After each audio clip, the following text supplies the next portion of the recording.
And we're back. Dynasty Life, Fantasy Football, Hammer, Bagala, Stevie B. Let's get it. Let's get it. I think Bagala did some shrooms earlier. He's feeling saucy. No, This no. guy. All right, so what's the latest news? There's a couple people that are out, and there's a couple people that are playing, right? So Yes, Dalvin is sir. playing. Dalvin is playing. That news came in. So you I are think playing. You are playing him if you have him. Um, Last year, same injury, ran for over 200 yards that game back. So you don't want to be dumb and not playing for a good seat. So Tell him. Oh, there it is. That's what he's got Modelo's in him. That explains it. That explains a lot. I mean, Bagala, you're going against Dalvin this week. I mean, how do you feel? it doesn't scare me. Yes. He doesn't scare me.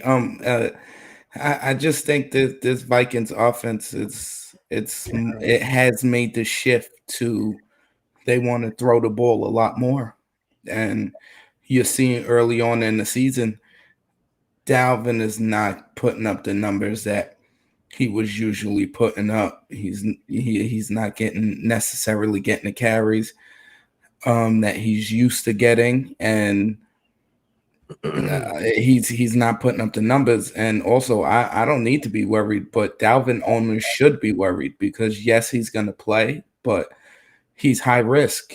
You know that shoulder pops out again. Boom, he gives you 4.5 points, and he's done before the second half. So you got to playing him as a risk. Um, but he hasn't been up to Dalvin's standards, let's say. He hasn't had that big game just yet. And I think it's because they are throwing the ball a lot more in Minnesota.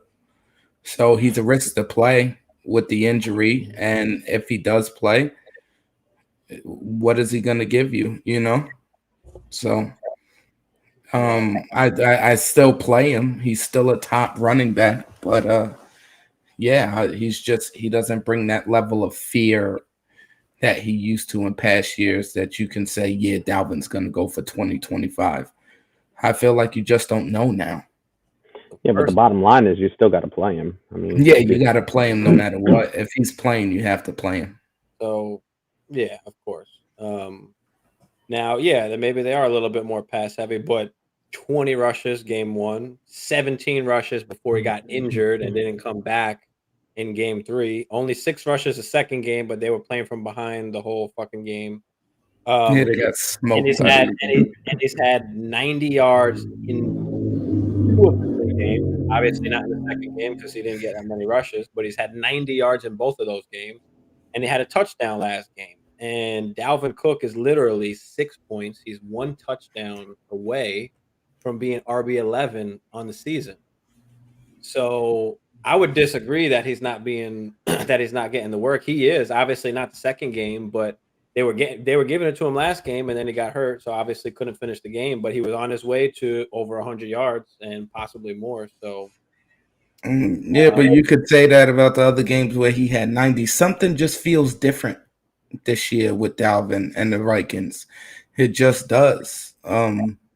It just doesn't. A couple of years, last year before, things like that, it kind of felt like, they kind of were a run first team. Even though they had Jefferson, they felt like the Vikings wanted to run the ball. Necessarily this year, I do not feel like the Vikings want to run the ball. I mean, they give it to him because he's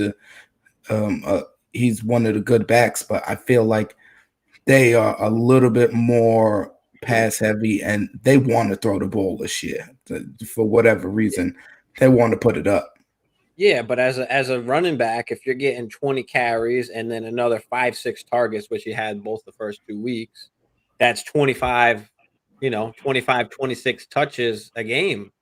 I know obviously not counting that second week where they were down, but that's that's still work. That's what you want for Dalvin. You know, I don't want him to get 30. I mean, of course, I want him to get the ball more, but I don't want him to get hurt. So, you know, I I think that just feel number. He's one breakout rush away. Like I said, he's one touchdown away from being RB1. So I'm not. yeah.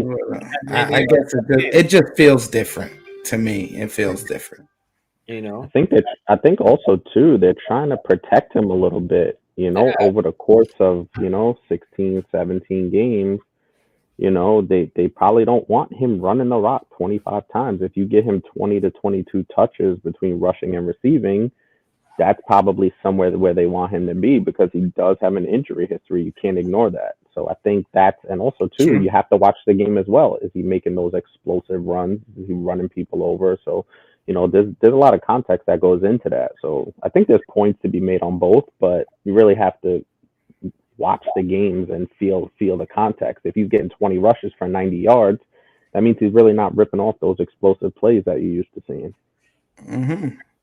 4.5 and 5.65 a carry. So I mean, he's still doing it. He just didn't get that much volume last game because he obviously got hurt. But all right, let's get into some of the questions here. We got a few questions. Thank you guys for joining in and putting some questions in the chat for us here. Cheddarhead, thanks for joining. Like and subscribe if you haven't already. But help me pick one to start at flex. Real quick, Blanc, I have to ask, is Cheddarhead, if you're tuned in, which obviously you are, if you're a Packer fan, let me know. Oh Jesus! Yeah, I think I remember Cheddarhead. Doesn't matter. Answer the question. All right, DK, Curtis Samuel, or Antonio Gibson, full point PPR.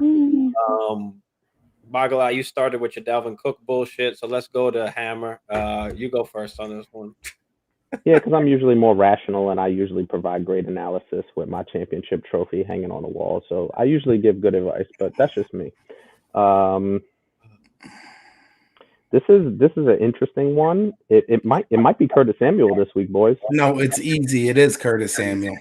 It might be Curtis Samuel this week. Easy. So yeah, I think I'm gonna go with Curtis Samuel just because he's basically turned into their Swiss Army knife. He's turning into like a light version, or as Bagala like to say, the value version of a Debo Samuel. Value brand Debo. He's a value brand Debo, but for whatever that's worth, he's getting the work. Yeah, I think I would roll with Curtis Samuel at the flex because the upside is there. I don't know how much upside is there with DK Metcalf. And then, obviously Antonio Gibson, they're probably going to be playing from behind. Who knows? So yeah, I would take Curtis Samuel, especially at the flex. Go ahead. Yeah, it's definitely Curtis Samuel. He's getting the targets. They're also scheming him in with the runs. He's the wide receiver you want to have in that offense. He's put himself or Riverboat Ron has put him in front of Terry McLaurin. You know what I'm saying? He's just getting all of the work there. He's getting a ton of targets. Like I said, he's running the ball. And DK is just, I don't know. Sometimes he's gonna hit, and sometimes he's gonna miss because who his quarterback is. You know what I'm saying? He got Geno Smith under center. I feel like DK is just too unpredictable. He's a good wide receiver, but you know what I'm saying? If you're looking for some stability, I don't like, it's crazy to say this, but if you're looking for stability this year, I think Curtis Samuel is the guy that you want to put in your flex. Bagala, I think Blanc would agree with this too. DK's floor is the lowest it's ever been. Absolutely. And I think that's what matters for this specific question. Yeah, you just don't know. He can give you 14 if he catches a touchdown, but then he could give you 3. You know what I'm saying? So it's just it's Curtis Samuel is the safe bet, and Curtis Samuel is quietly working his way into a weekly starter, especially at the flex. At the flex. Yeah, I mean, his yardage as far as receiving yardage is low. He has a floor there, but he's getting 10, 9, 10, 11 targets each of the games. So, he's going to get work, and he's probably the safest play if you want to be the safe. If you want to go for the upside plan, it maybe DK is because all this is that one bomb, and and he has a big day. So if you want the upside, you can go with DK. But if you just want a steady where you can kind of definitely rely on at least like 10 points, I think Curtis Samuel is your guy. So I'll agree with y'all there. And I think it doesn't matter what the game script is. Curtis Samuel could be utilized regardless. Yeah. I think that's another factor we got to look at too. Yeah, definitely. All right, thanks for joining. Herbert or J Rob this week? Bagala, who you got? Herbs or J Rob? That's a good question. I'm gonna go Herbert. J Rob has a really tough matchup this week. That Eagles defense is serious. Herbert has a easier matchup with the Giants. And it's only Herbert if Monty doesn't play, right? You know what I'm saying? He's out. Monty's out. So you want to play Herbert. He had a good game last week, a big game last week. And I hope he gets stuffed and goes for 10 carries for negative 20 yards, but that's probably not going to happen. But it's Herbert. J Rob, the matchup with Philly is just that's a really bad matchup, and you want to stay away from that. They're gonna. I think Jacksonville, as good as they are this year, they might be playing from behind in that game. So I think it's an ETN game. And leave Herbert's your fandom at the door. We are providing unbiased fantasy football analysis. I gave him Herbert, but my fandom is never going to be left at the door. I bleed blue. All right. How'd that work out for you last week? I think for me, it doesn't matter really who the Jaguars are playing. I think Herbert is the only guy that Chicago has, so they're going to feed him the rock. Where J. Rob is still going to split his carries, and doesn't matter who they're playing. But if they do fall into that negative game script, ETN is there to get all that pass work. So, I'm going to go with Herbert here. Plug in Herb. What do you think, Hammer?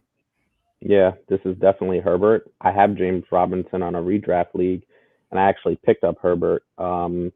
Everything you guys said is true. He has a tough matchup being J Rob, which J Rob's been super productive, but he does have a tough matchup.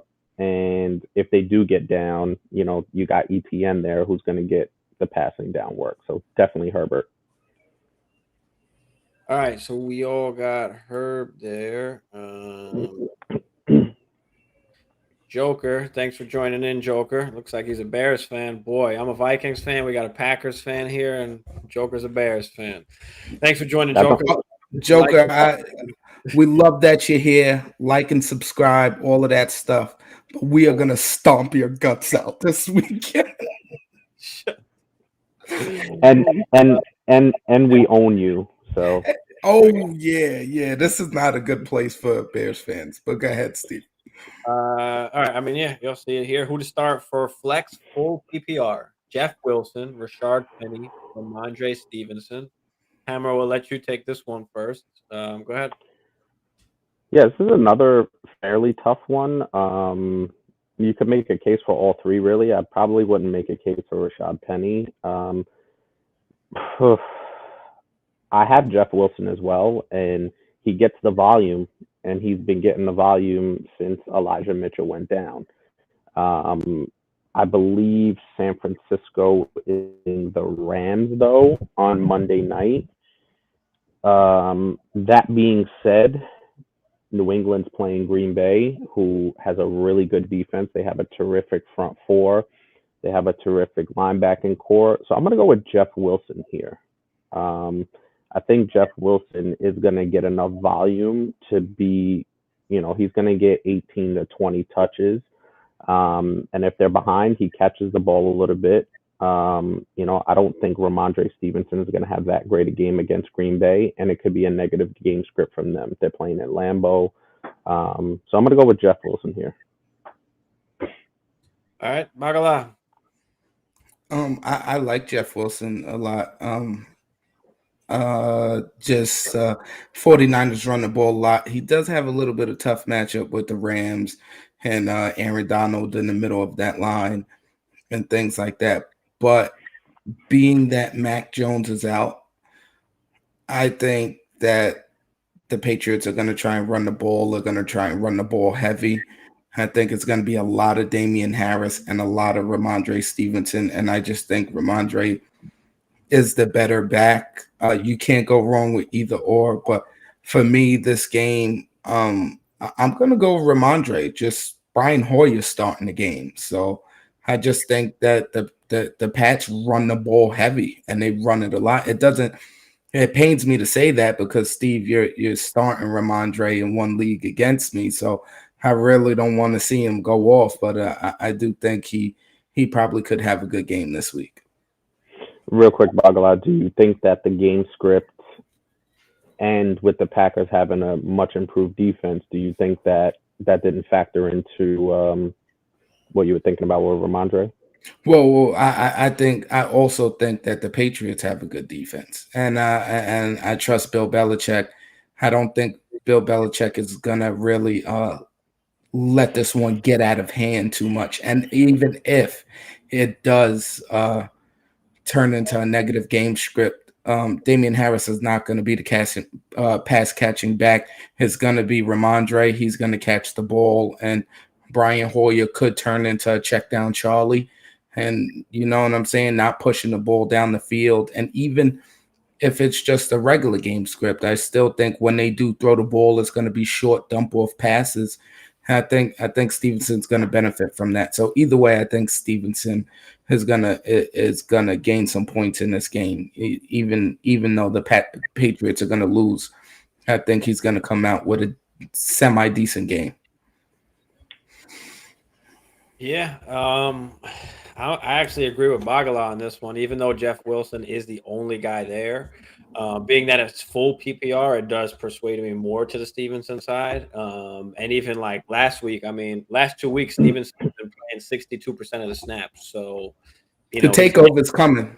So he's getting more work, and like you mentioned, Bagala, if it's a negative game script, Stevenson is the one that's going to be getting the catches. So especially with a backup QB, who most likely is going to check it down if he don't see nothing. I'm going to go with Ramondre there. So I'll agree with you there. Hammer's got Wilson. Cheddarhead, go Pack, go. No. He said no. I'm thinking the same. Akuda's playing well for Detroit. DK might get locked. Yeah, but DK, it doesn't matter who DK is going against, really. All it takes is one fucking bomb. So yeah, but now Akuda, we gotta give Akuda his props. He's been playing well, and he held his own against Justin Jefferson. And DK has a tough matchup with him this week. He does. I'm just saying, all it takes is one throw up in the air, and DK has a good day. If they get, especially DK's in the red zone as well, that's not. I mean, you just don't. His floor is just so low, dude. Yeah, it is. It's scary low. Pick one to add to a bundle to get Amon-Ra, Cooks, MT, or Curtis Samuel. Michael Thomas 1,000,000 times over. Yeah, Michael Thomas. If you can pull that off, that's hashtag 8 to 10. You should be in jail if you give if somebody actually accepts Michael Thomas, him being hurt and everything. So I would put Michael Thomas in there, but just try and keep Curtis Samuel because I think he has a good season. Hammer, what'd you think? Yeah, no, I totally agree. We've been, obviously, Bagala, you were a little higher on Michael Thomas than Blanc and I were. But, yeah, if you could get rid of Michael Thomas, scoop.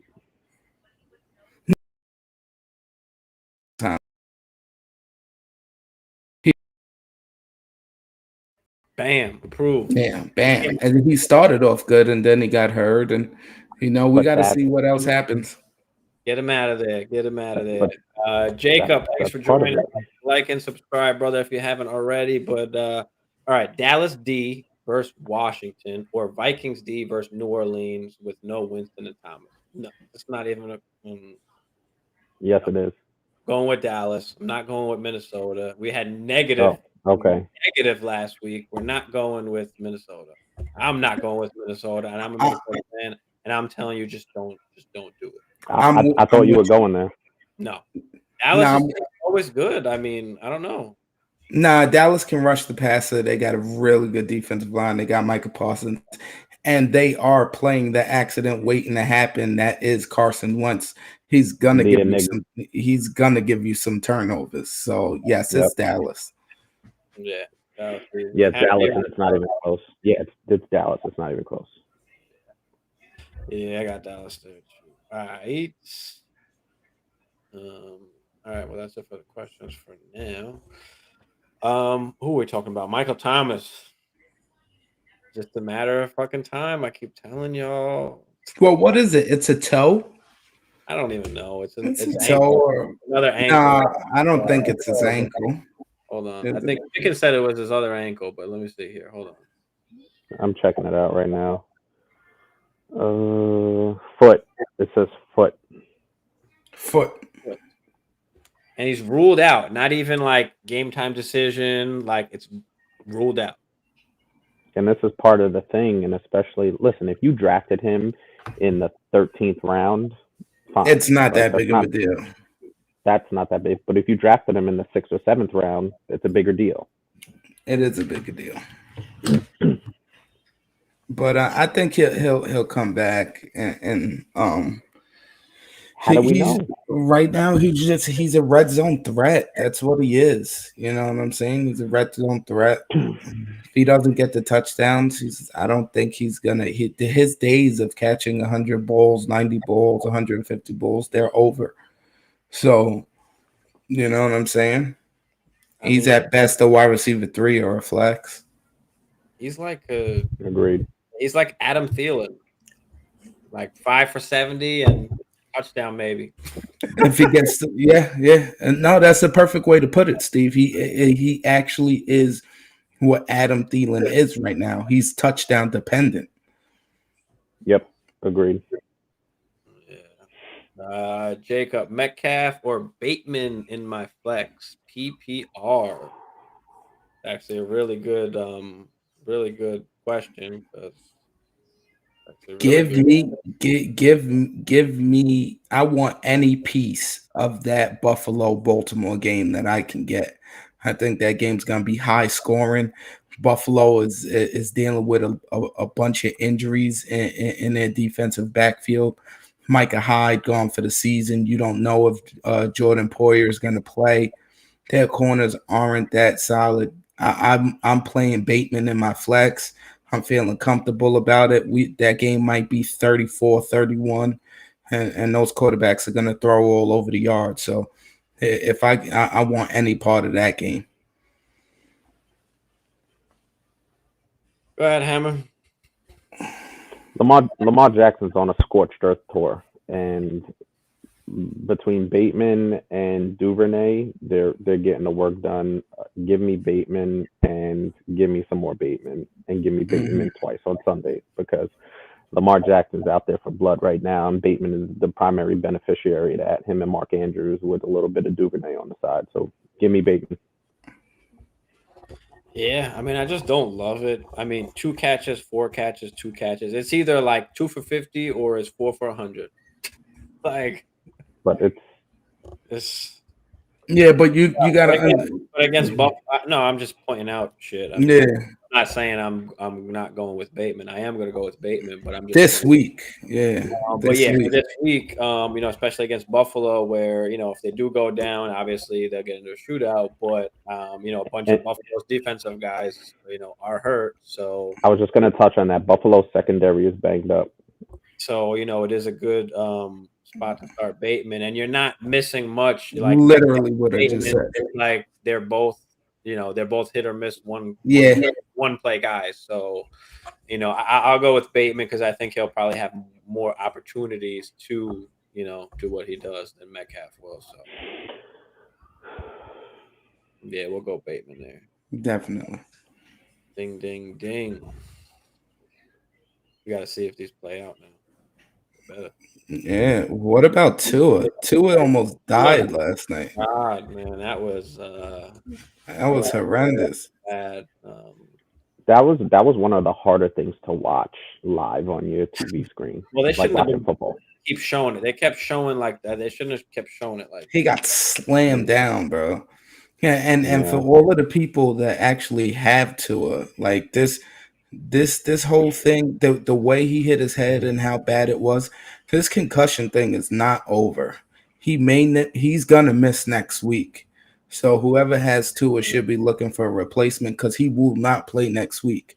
After all of the things that they're taking, all of the heat they're taking for the Buffalo game, and now this game, Tua is gonna miss next week, and he might miss the week after that. So He might miss even more than that. We'll get back to yeah, that in a second. He got offered Olave, and I give Cook. take it. Fucking hell yeah! Hit that, Take it. smash that accept there. Quick. Hashtag 8 to 10 ye. Yeah, definitely do that. But yeah, it was. You know, I know they keep going at McDaniels for it, but I mean, that dude's just a coach. I mean, they got trainers, they got doctors there, and not only the team doctors, but the NFL doctors there as well. And they have independent. to.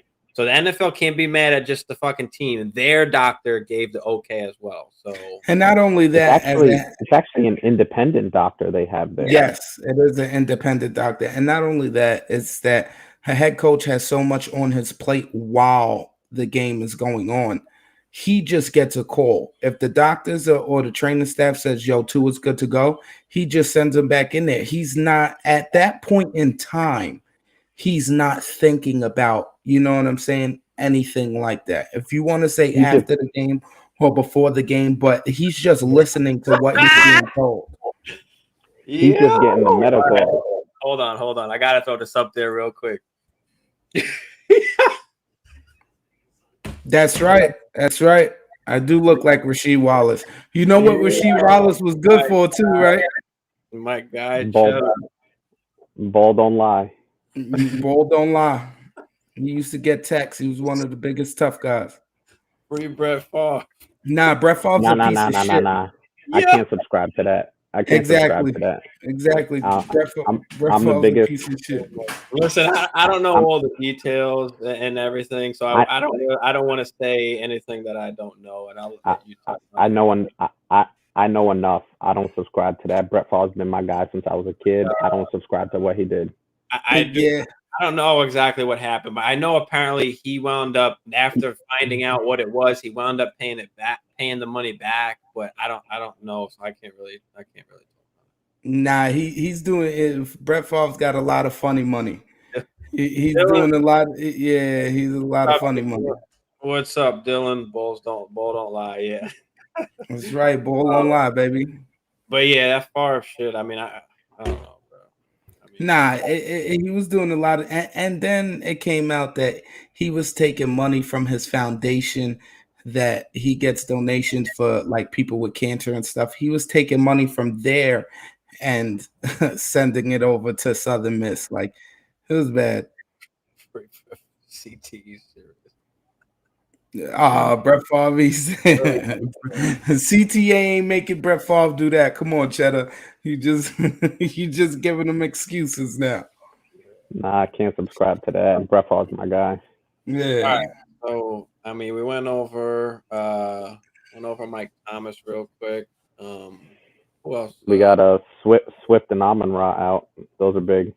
Yeah, Swift being out, Amon-Ra. I mean, I'm kind of glad. I'm not obviously glad that he's out, but I'm glad that they're taking the precaution, because obviously he came back into that game. He did practice, for some of the week, and now he's just totally, not playing. So, I do appreciate that they're, looking at his long-term health for my fantasy team. So they're not, well, I guess they are, but they looked at the schedule. They said, Seattle, yeah, Amon-Ra, take a seat. We could beat Seattle without you. We don't need you. It's Geno back there. Get some rest. And but it's still, you hope it doesn't turn into a bigger deal, with Amon-Ra. Hold on, Dylan. Let me get to that in a second. Cheddar, I'm a Vikings fan. Hammer is a Packer fan, and Bagala is a Giants fan. That's right. He said Favre about to coach John Ross and Watson in jail like Burt Reynolds in The Longest Yard. I saw I saw a meme like that. Yo, you could throw Henry Ruggs in there too. Yeah. Oh, Crazy. Yeah, Giants. Blue till I die. Okay, yeah. I figured that. I just read it because I'm an idiot.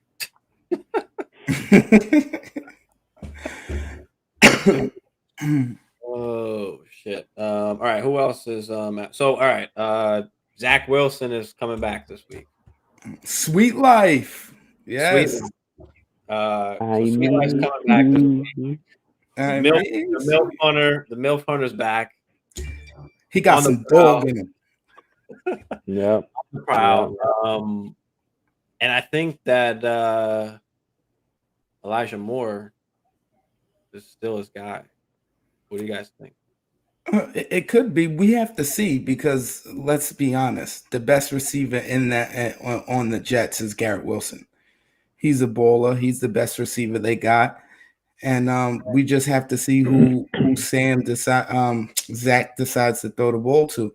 I'm kind of excited to see what he does with all of the weapons with Brees and Michael Carter and and Elijah Moore and Garrett Wilson. But can we say this about the Jets also that it doesn't?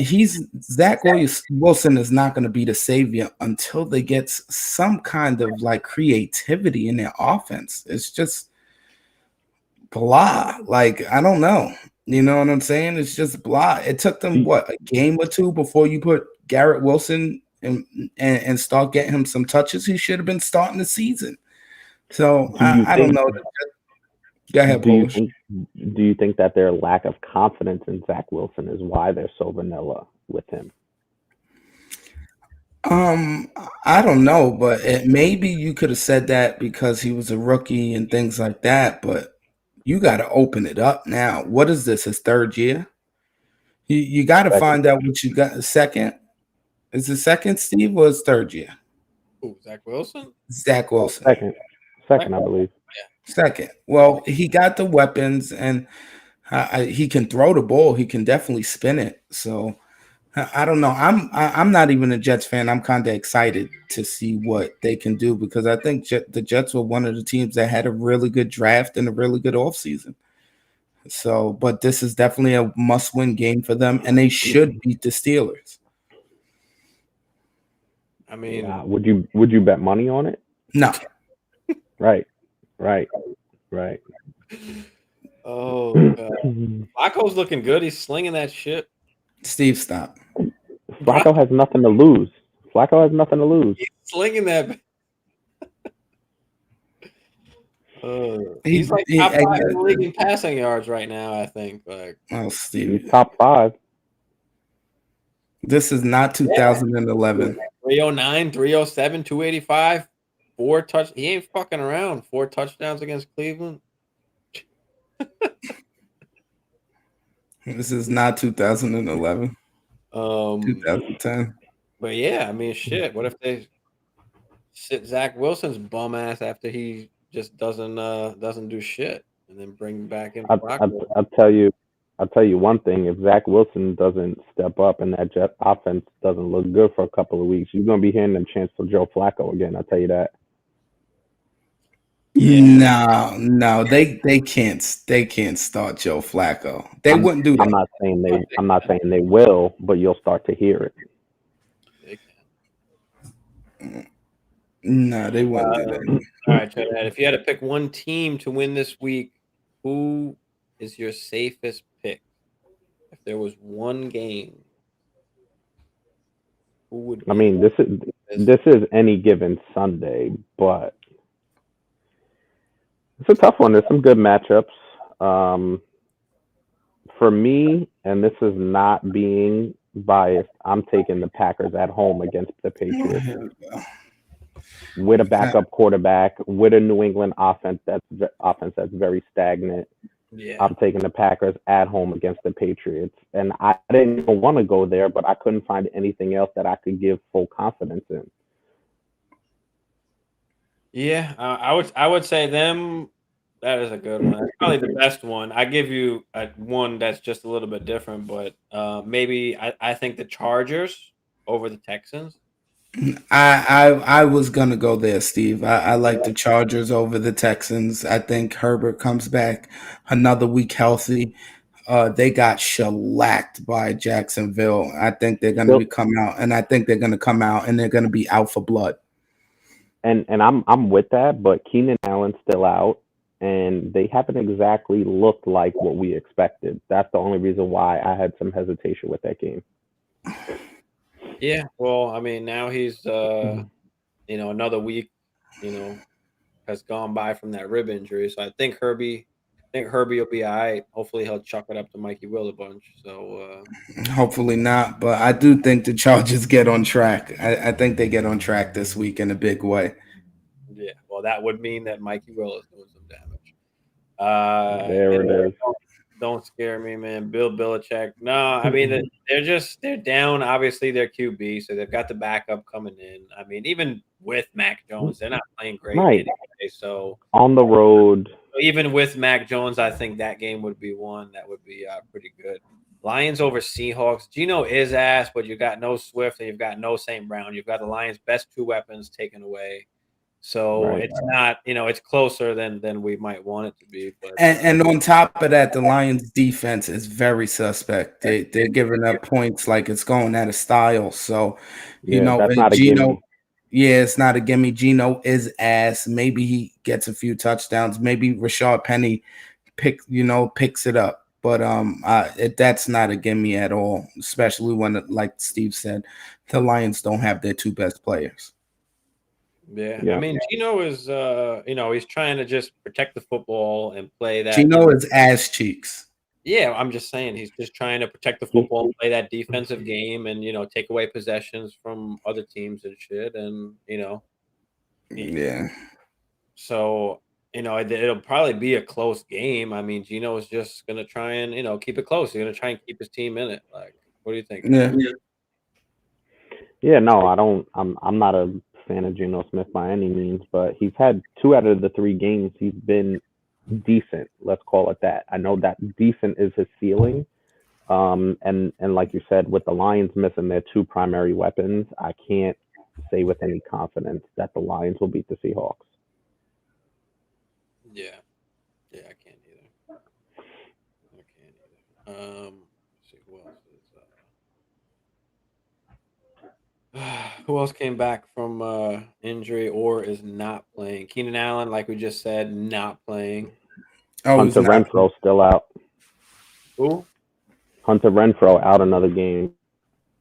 Hunter Renfro is out another game. Go get Mac Hollins. I think I did. Go get Mac Hollins. Yes, Matt Collins is a good pickup. No Jameis. Jameis is gone. So I did pick So up. do what Blanc I do did what pick- Blanc did and pick up the Andy Dalton. no Jameis. So it's beige water pistol season. So and I'm actually hoping.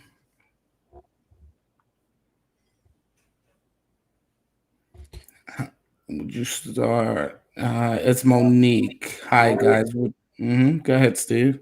No, I was gonna say hi, Monique. Thanks for joining and like and subscribe for us there. But go ahead, Bartolas, Singletary or Jacobs. That's a little tough.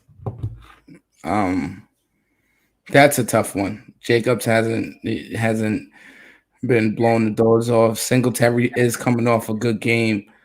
The Ravens defense, the back end of their defense is bad. I think they have a good defensive line, and I don't think Singletary is going to run for that much. Now he has been getting some targets in the passing game, and coming off the good game, and I expect this game to be high points. I would go Singletary. This is really a push for me, either or. But if you're gonna hold my feet to the fire, I'm gonna take Singletary over Jacobs this week. Hammer, you're a Jacobs guy. What you doing? This is Bhagavad said it. It's honestly it's a push, to be honest with you.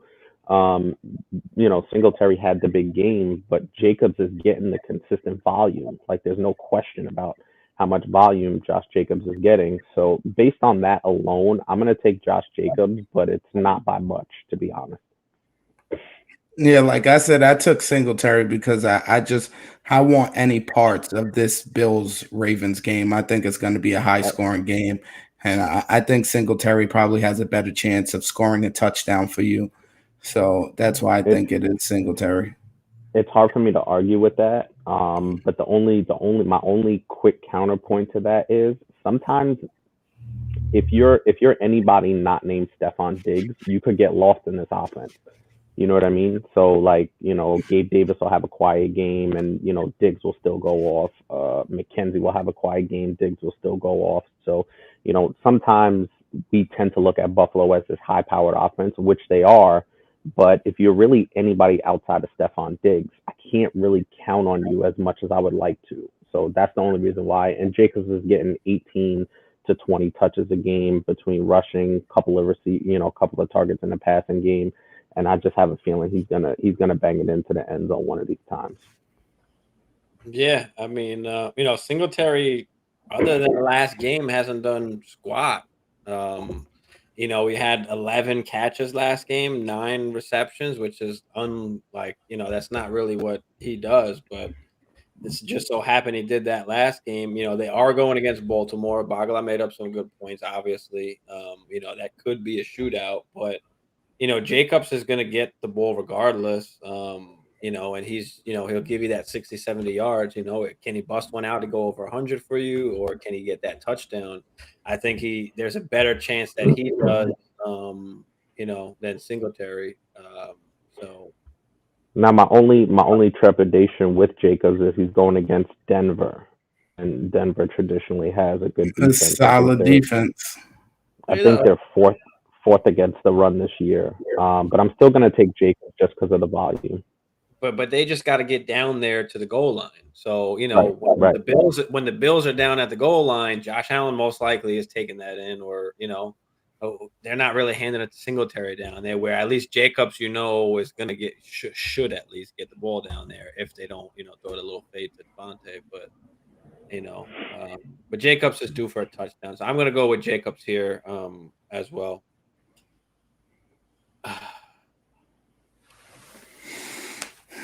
Where I am high as hell. Nice, Cheddar. Pass that this way, brother. You go to NFL games often? No, I wouldn't say often. No. No, but Cheddar, I just want to let you know that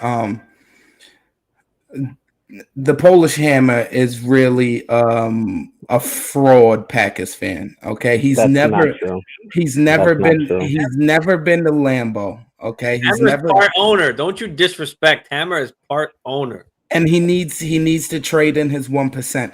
He's never been to Lambeau, but yet he's gonna travel to LA to go see the Rams in SoFi, but never been to see his favorite team. Tell me, Cheddar Head, I need your insight.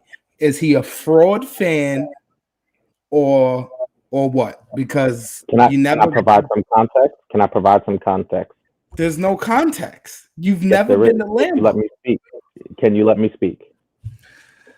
I am going on vacation in 2 weeks to Los Angeles, where my wife's really good friend lives out there, and we're staying with her. She has a nice place. We're going to stay there. I was in Los Angeles a year ago, and I went to the Staples Center. So Don't we're going give to me Los that Angeles the again. Lakers is your favorite team. The Lakers is your favorite team. Can I speak? You made your case. So I'm going to Los Angeles again as a vacation, but when we go there, the Lakers won't be playing. The Rams and the Dodgers will be playing, and they said, "Hey, do you want to get some tickets to go to an NFL game?" Am I supposed to say no while I'm out there? I'm gonna say fuck yeah, while I'm out there. So I'm gonna go watch the Rams play the Panthers. Is that a problem? Yeah. What I'm saying, I want Chatterhead to chime in. I think you're a fraud. But Yee says Singletary had a good game because of 11 targets. That's definitely not happening again. No, Agree.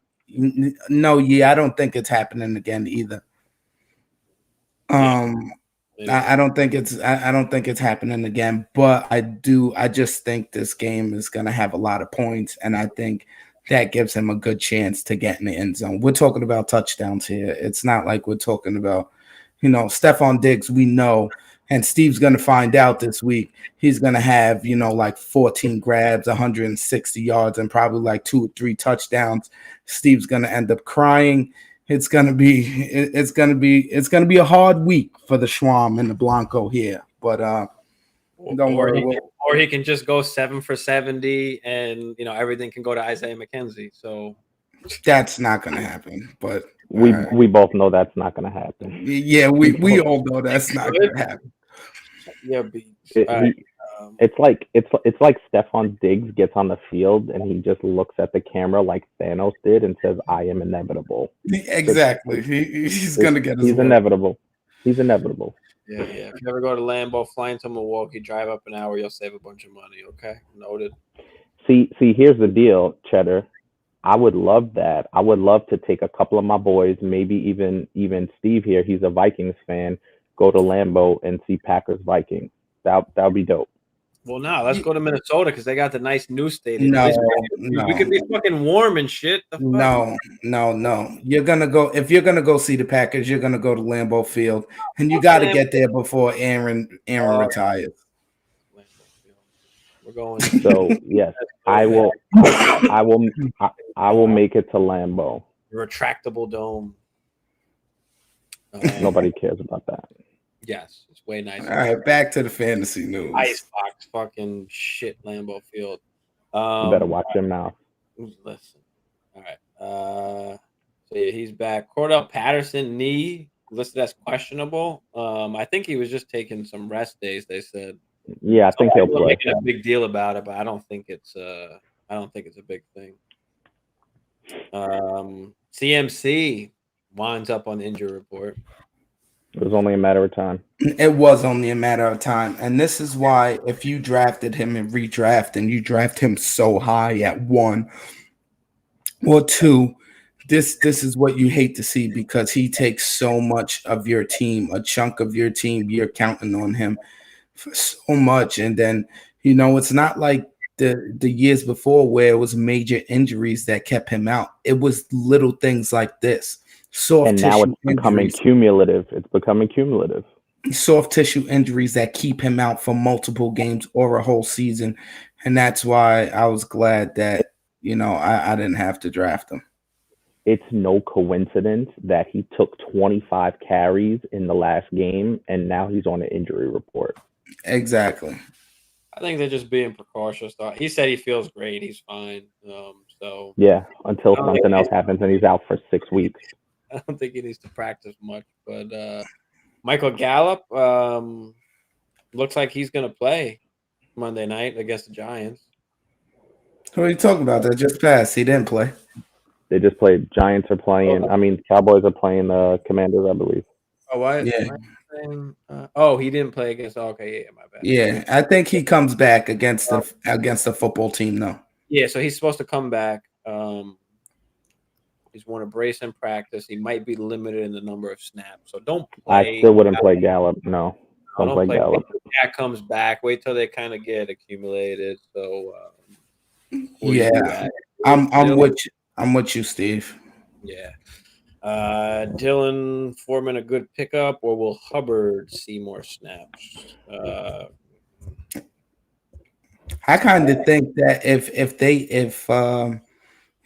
CMC does go down, I think it's going to turn into a split backfield. I think you see both of them run the ball. It's going to be more of a committee. I agree. And Chuba's he was good in a couple of spot starts, but not so good in other starts. So I could see them splitting it up. I wouldn't really play either one of those guys.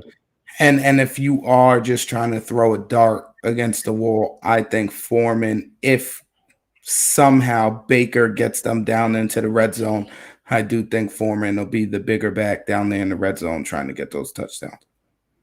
Yeah, I think Foreman will be the first and second down guy, and Hubbard will probably play more down role, but I'm not Agreed.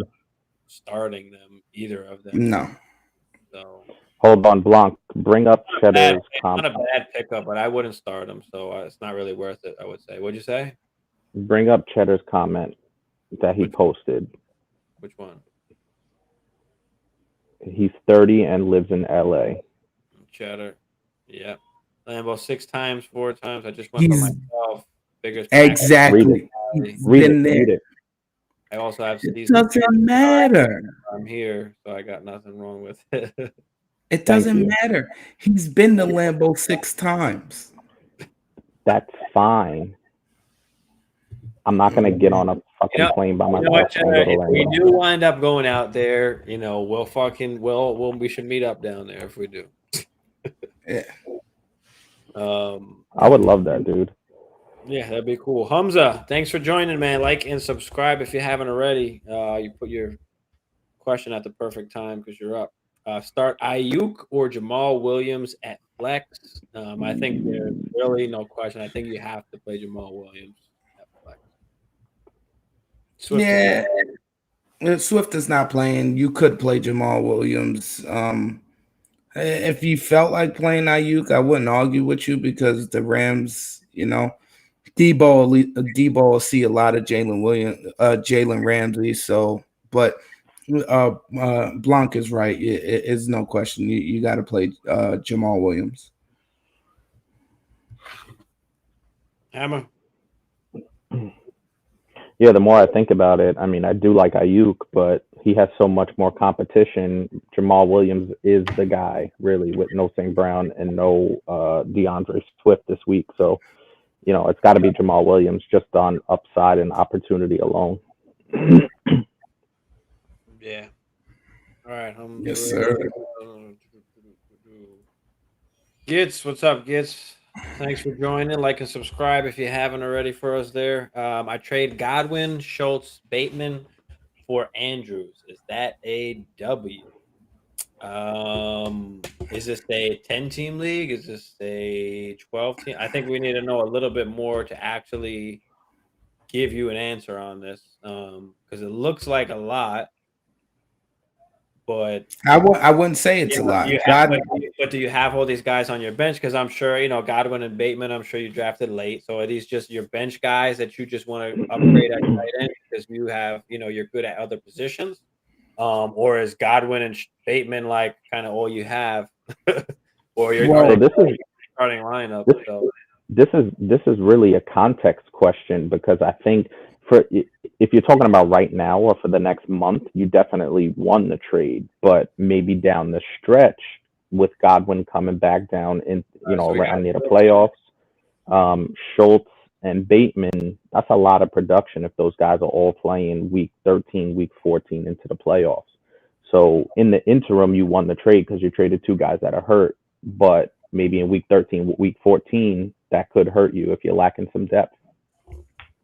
Yeah, well, he has Cup, London, and AJ Brown. I mean, he's got Dotson and Myers as well. He said got Dotson and the law firm as well. So, I mean, you weren't using Godwin because he wasn't playing. Schultz just recently got injured.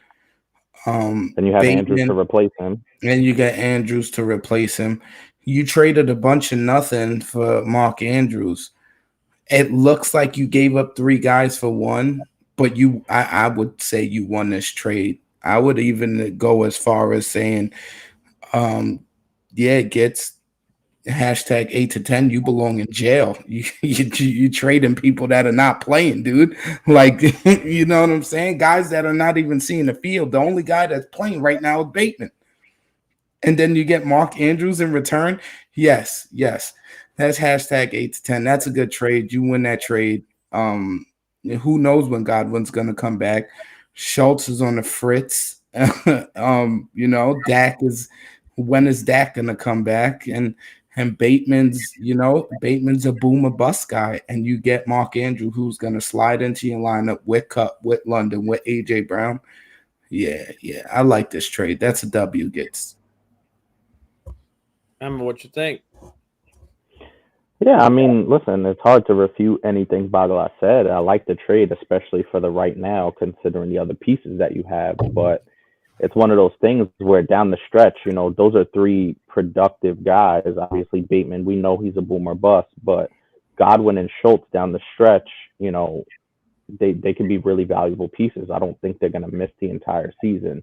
So for the interim, for the next 4 to 6 weeks, I love it. Thereafter, you never know. I mean, you have Cup, you have AJ Brown, guys that could carry you. So I like it for right now.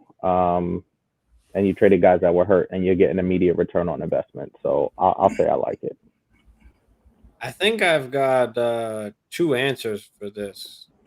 If Because that's kind of where I was. if you start three wide receivers, I don't know if I like this trade. Because then you've got to flex as well, and you're giving up all that. Especially Godwin, I think down the stretch could be really good. Outside of Myers, my flex would go from Bateman and Godwin to Myers. Yeah, because it's a three wide receiver league. Yeah, I mean that gives us a lot more context to kind of go on. Because if it was just a traditional two receivers and one flex, I think definitely do it. But I don't really love your option at flex. And then what are you going to do on the bye weeks or if somebody gets injured? So I'm not with it in a three wide receiver league. I don't think I'm going to do this. Do you guys change your mind now that he says it is a three wide receiver and his flex would now be Myers? I mean, I don't know. He's got he's getting a lot of nothing right now. It is a lot, but he's traded two guys that aren't playing, and you don't know when they're going to come back. If you can definitively say Godwin is going to come back next week or the week after, or Schultz is going to come back, and then when Schultz does come back, he still has to wait on Dak to be good. I mean, Cooper Rush does look good. Don't get me wrong. I don't know, but I have Mark Andrews. I love me some Mark Andrews, and Lamar is on a heater this year. So I think, you can always find flex guys and things like that off the waiver wire, off the scrap heap. Somebody's gonna come along and as the season goes along. I still like it. I'd go get Mark Andrews for a bunch of guys that aren't playing right now. Yeah, I'm gonna agree with that. I would bring up that exact point where if you're just looking for a flex now, the injuries, as the season progresses, you're gonna lose some of that depth. But you can always find somebody on the waiver wire that is gonna get an opportunity due to injury or inconsistency, whatever the case, and plug him in the flex. So if you're worried about your flex, if that's your biggest worry, then you make this trade. Exactly, because he's dealing with injuries now. And you got guys like Cup and AJ Brown and London who are really producing. So I don't think that you're going to count on your flex to take you over the top. You're just counting on your flex to give you a solid 8 to 10 points somewhere in that range, and just You not can fuck it find up. that. Yeah, you can And you find that. can find it. I agree. Yeah, I don't know. I just think London will be up and down. I don't know if I want to give up all that because when Godwin comes back, he could be worth close to Andrews, or you can not give up as much to get Andrews. You could give up just Godwin and Schultz. Can you give up just Godwin and Schultz? Like you have to give up Bateman too. Is there anybody else you can throw in there instead? No, he's probably asking. He's probably asking for Bateman because those two guys aren't playing right now, Steve. So the guy that's Yep. traded Andrews is probably looking for some type of return on investment right now. I know Mark Agreed. Andrews does make up a lot of points for the flex. He does. Don't get me wrong. I'm not worried about just the flex. I'm just everything altogether. But You're gonna find out about Mark Andrews this week too, Steve. Don't worry about it. yeah, I mean, I'm not mad at it. You can definitely do it. I don't know.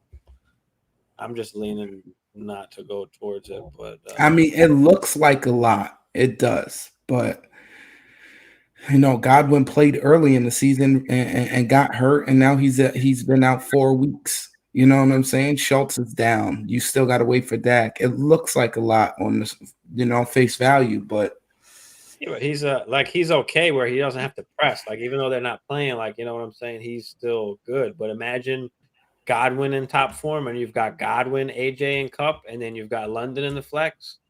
And Schultz is that top 5 tight end when Dak comes back. Like it's just a matter of if you want to kind of wait on it. That's a lot of ifs. yeah, when you get Mark Andrews in there, and it's all the only if with him is he gonna score a touchdown this week or not?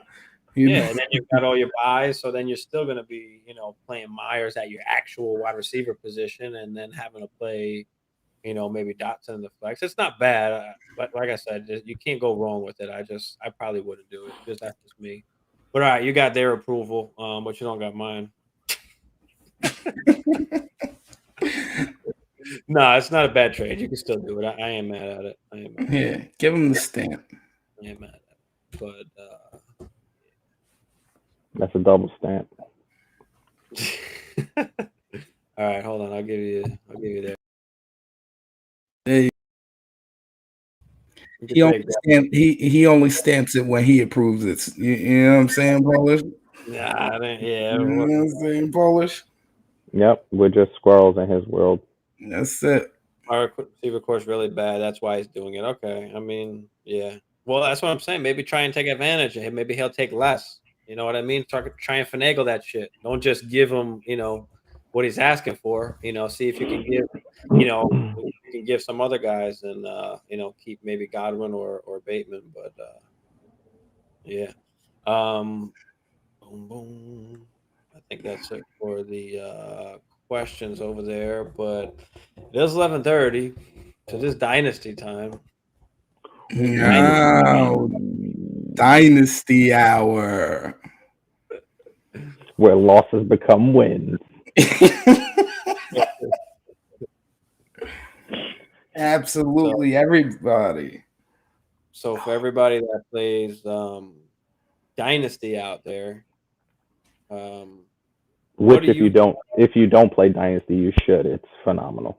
And even if you don't play Dynasty and you want to, comment and ask what Dynasty is, and you have any questions about what Dynasty is, how to play, and if you're interested in getting involved in the Dynasty League, send in your questions and we'll do our best to try and answer them for you, because Dynasty is a different way of looking at fantasy, and it's really, really competitive, and it's really, really fun. Especially when you win. Absolutely. Yeah. But yeah, Dynasty is just literally all year round. It's nonstop. But all right, who do you days off? If you had to pick one guy, who do you think stock rose the most from in Dynasty perspective from the off season to now? I'll take it. From the off season to now, who stock rose the most? Or who do you like the most? Anything. Who do you like the most right now? Or whatever. As far as a player, are we going rookies only, or we're just talking about the whole? Let's put it this way: if there was one guy that you can definitely have on your team, if you had to pick just one guy, who would it be?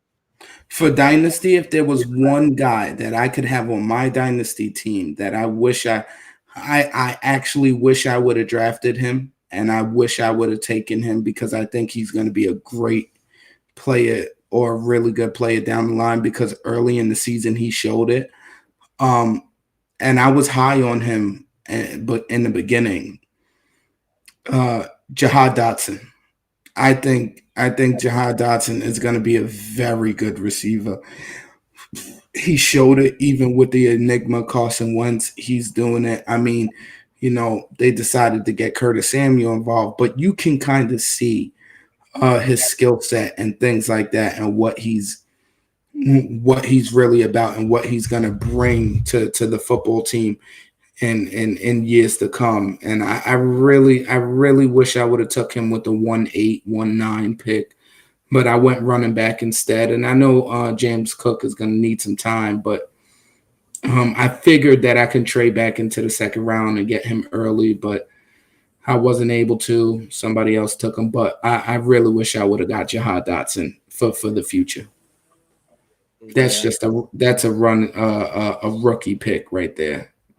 I think he is just going to take some time, obviously, with Terry there and Samuel so involved. So, I think Terry could be. He only signed a 3-year deal. I think Terry could maybe after this season and into next season, Terry is tradable. You know what I'm saying? So we would have to see, but I think Dotson's going to turn out to be a stud. Yeah. Shedderhead said Romeo Dubs or Dubs. How do you even say it, Hammer? What's the right name? What's the right way to say it? Got to be Dubes. It's got to be Dubs. It's Dubs to me. Yeah. Yeah. It's your full team. Once you draft, it's your team forever. Yeah, basically, yeah. You're GM. You're everything. Yes, that's your full team. You get and then you draft from incoming rookies and things like that, Cheddar. You don't really want to give up on Jefferson, but what running back wide receiver combo do you think I could get for him? Just throw in the chat there real quick. Is this redraft or dynasty that you're asking about? If it's redraft, we'll come back to you. If it's redraft, I don't think either way you don't give up on Jefferson. No, I don't think so. I think in Dynasty, you're definitely not giving up on Jefferson. Yeah. Unless you're getting some outrageous package. I mean, you can always field offers, but okay, redraft. So what running back wide receiver combo do you think I could get for him? I think it's going to be tough right now because he just had 2 bad games. But I don't think, especially with a guy like Justin Jefferson, I think his body of work lends itself to where 2 bad games aren't going to change your mind about who he is. No, it won't. But I think, and I think you won't get 2 A's. You won't get an A running back and an A wide receiver if that's what you're looking for. I think you're going to have to settle. It's going to be a one or the other. Do you want a top running back or a top wide receiver? And then you would have to take a lesser second player. You know what I'm saying? Maybe you can look at, I don't know. You try and get an Amon-Ra and maybe a James Conner or something like that. You know what I'm saying? Things like that, because I think Amon-Ra has put himself up there this year. Yeah, I mean, what was I going to say? I mean, the reason why I'm saying he had 2 shit weeks is just that people are going to try and buy low. They're not going to give you as much as you want for him. So that's why I'm saying maybe you have to wait 1 week until he goes off. This way you can, maximize the value and nobody really can say shit. We had 2 bad weeks in a row. But if you are going to move off him, I mean, Amon-Ra is not playing this week. So that this could be something that you could use. He's got an ankle injury. It lingers, whatever, use whatever kind of persuasion you got. But Amon-Ra would be a nice one to come off of Jefferson for end of piece.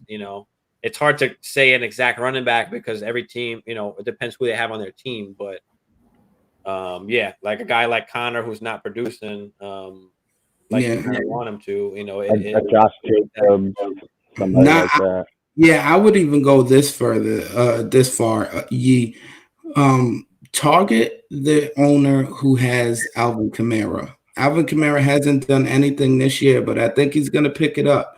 He's going to pick it up later on in the season, and you can get him for really low, and you can probably get Alvin Kamara and that person's top wide receiver, and maybe since Alvin has been so bad, they can throw something else in. So if you're looking for a running back with some upside that I think you can buy very low on, it'll be Alvin Kamara. And then on top of that, you can take that person's top wide receiver. And I think Alvin Kamara is going to start to pick it up really soon here.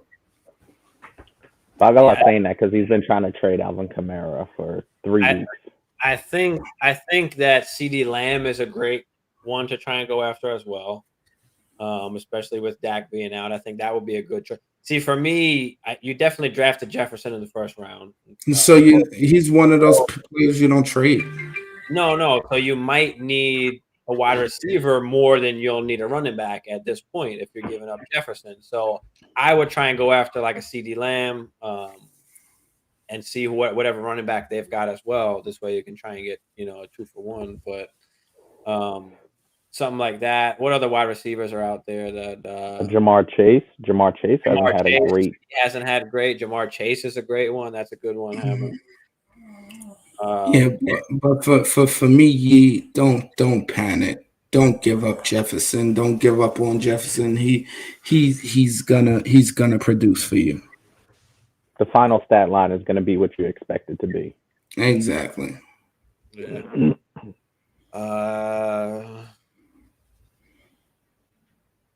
Christian Kirk or Breece Hall? Dirty Dan. What is this Dirty Dan? Is this Dynasty or what? Start Kirk forever. Christian Kirk up against Bradbury and Slay. I think this is redraft. I mean, we can answer for both. If it's Dynasty, you want Breece Hall. If it's redraft, depends what you need. Breece Hall long, but probably Kirk right now. What do you think? If it's like a who to start, Christian Kirk has quietly moved his way into like you have to start him. You know what I'm saying? But yeah, if you're talking about starting one or the other, Christian Kirk, you have to, no? Yeah, it's hard because that defense is good, and Breece does have a better matchup. Go with Christian Kirk. You got to ride with your guys. I would start him. I'm starting him this week. We're going Kirk over Breece to start this week. Hammer, what do you think? Yeah, it's definitely Christian Kirk. I mean, Bagala said it, and Bagala's been going back and forth with this all week. Basically, he's scared of Philadelphia for some reason, and everything I've seen out of that Jacksonville team, they're putting it together, and Christian Kirk is the main guy. I was offered Tyreek and Chubb. Should I consider for Jefferson? Yeah, that is a good come off. I didn't say Tyreek because I didn't think you'd actually be able to get him because of what he's been doing so far. Yeah, he's been out of this world. But if you can get Tyreek and Chubb, I mean, that's definitely a solid one to come off. So you got our approval.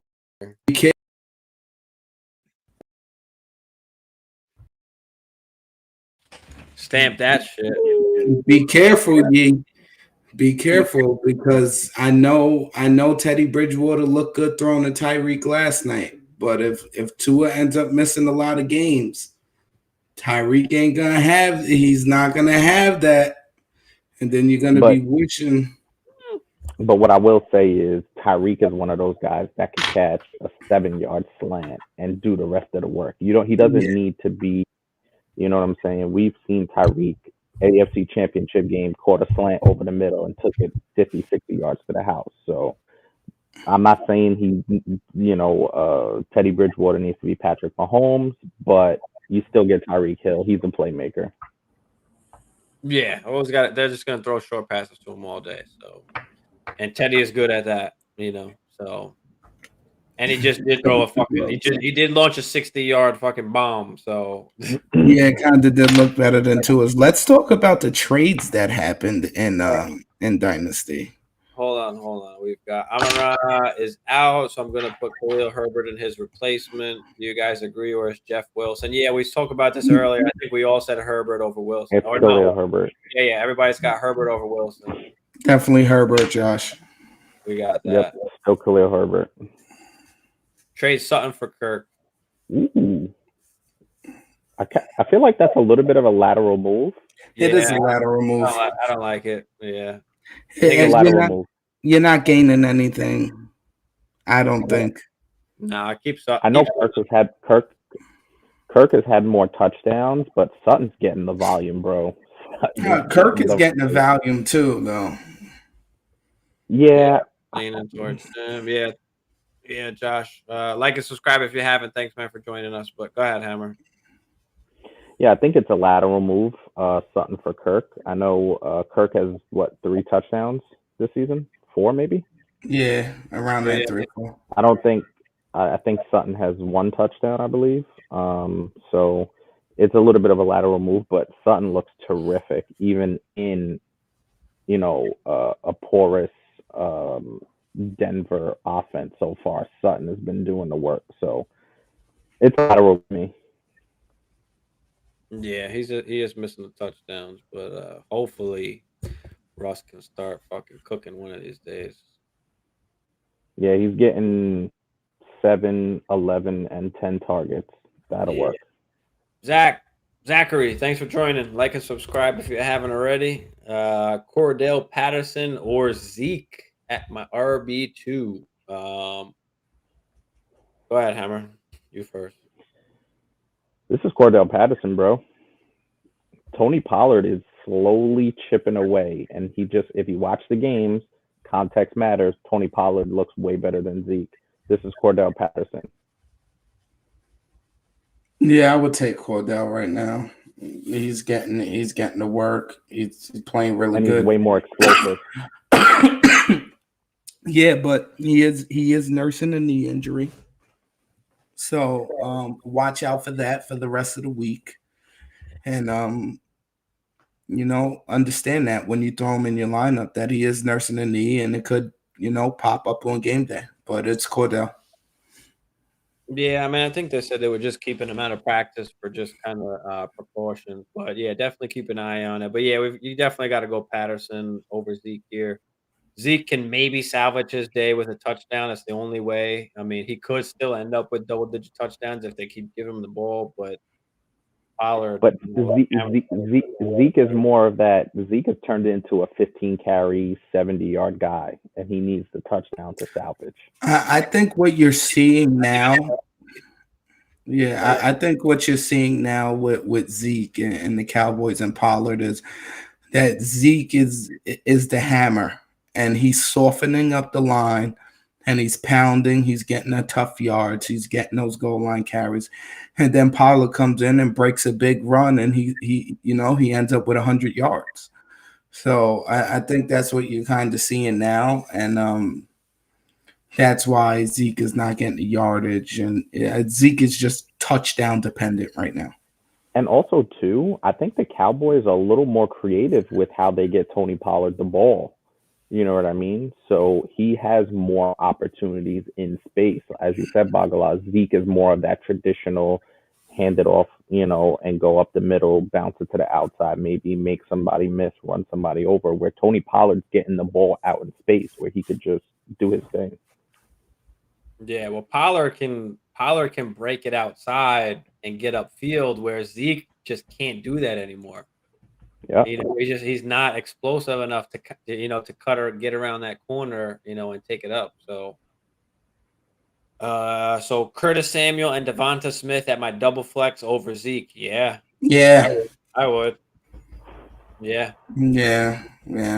What do you think, Devontae, it's definitely Curtis Samuel, but Devontae Smith still scares me a little bit in terms of a lower floor than Zeke. I think Zeke has a little bit more of a floor at a flex position, but Devontae Smith could give you that upside. And if he goes for 30 and you have him on your bench, you're gonna regret it. You're gonna feel like Devontae shit. Smith. Yeah, it's Devontae Smith, but be prepared for one of those, kind of 2 for 30 games. You know what I mean? Yeah, I mean, they've been trying to get him the ball more, so I'm a little more confident in him now. Which they have, but I just. Now you are. What? Yes. Now you're a little bit more confident after you told everybody to sit him and he had 30 points. Yeah, because nobody played him. But we're talking about Devonta Smith and Zeke. I mean, this is different. You hate Zeke, so where Zeke just doesn't have the upside. Like, he just doesn't have that upside. Like, the chances of Zeke going for 30 are slim, very, very slim compared to Devonta going for 30. So absolutely, that's true. Absolutely. So I'm going to take Devonta for that reason, and because Pollard is just looking way better than Zeke. So yeah, so we're going to go Devonta there. Thanks, Zach. All right, Dynasty guys. What'd you say? One guy you wanted to boggle out was who? Dotson. I Eric really Dotson. wanted Dotson. One guy that you won, Hammer. It doesn't have to be like a first round pick guy. It could just be any guy. Dynasty. Yeah, I guess listen, if we're just gonna keep it on the younger guys, maybe ascending guys. Obviously you want to have a Josh Allen, you want to have a Jamar Chase, a Justin Jefferson, but I'll look a little deeper and I'll go to a guy and that I've been talking about and I've been very high on, Drake London. The guy just came in. He's not, I don't think he's gonna be Jamar Chase this year, but I just love what I see. He's a beast in the red zone. He's getting the ball. They're looking for him.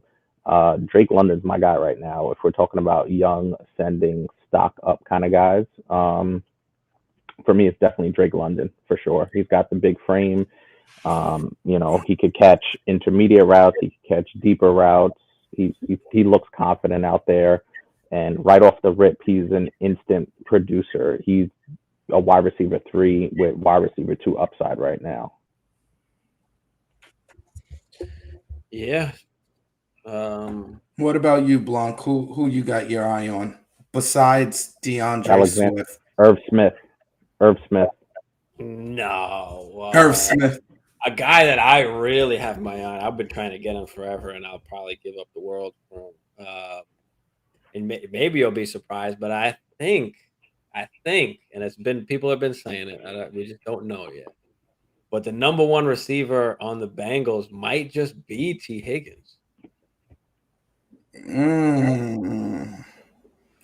I don't know if he's the number one receiver on the Bengals. He's playing like it. It's easy to play like it when they're rolling coverage over the number one. All right.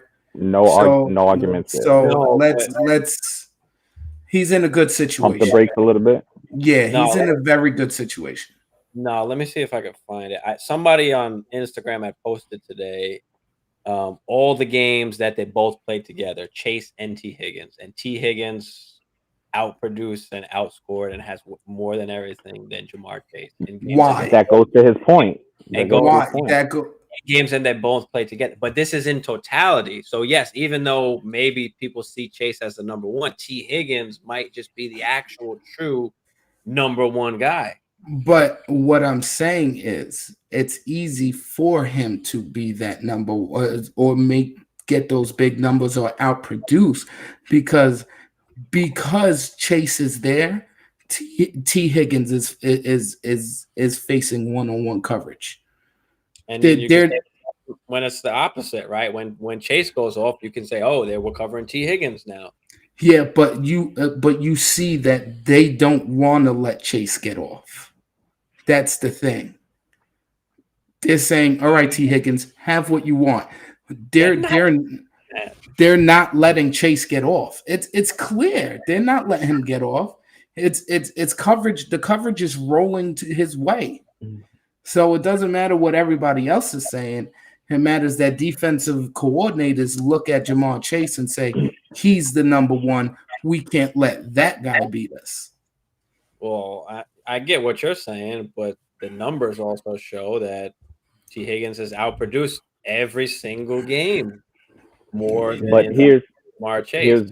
I get what you're saying, but here's my thing. What you have to kind of look a little past the numbers and look deeper into the game.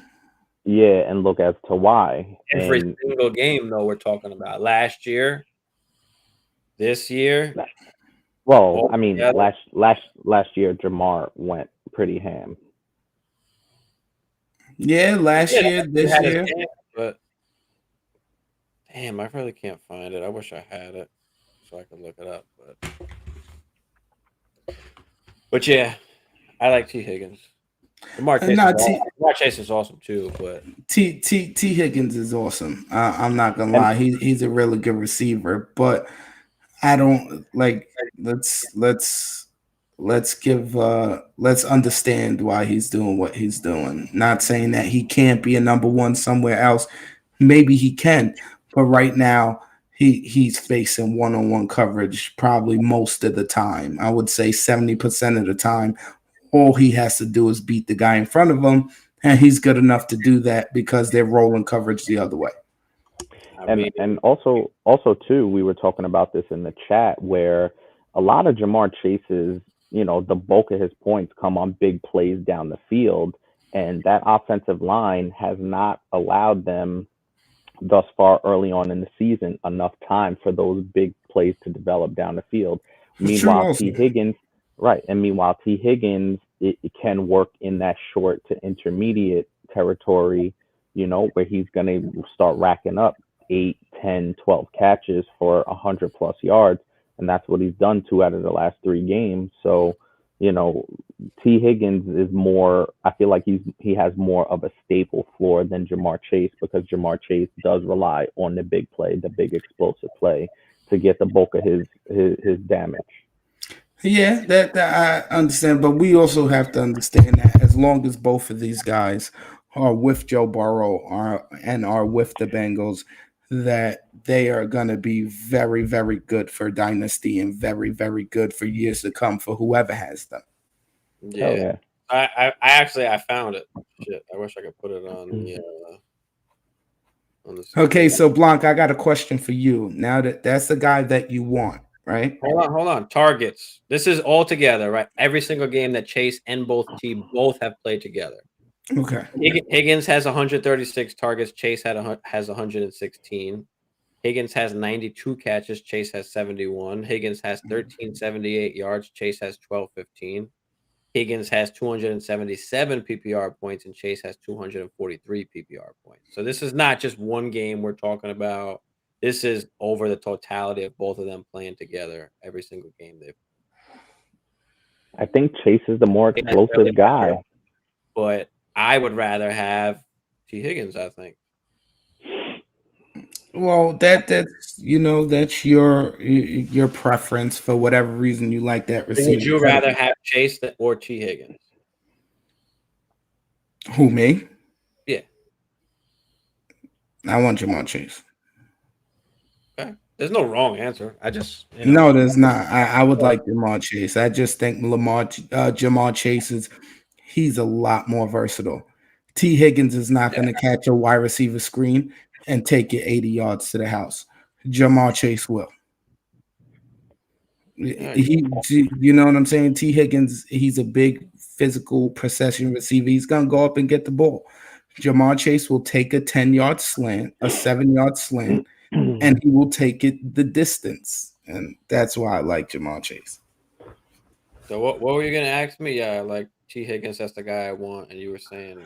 I was going to say, well, we picked up a guy that you really want in Dynasty. Now give me a sleeper, somebody that may pan out later on this year, may pan out later on next year. A guy who is, how you say, taxi squad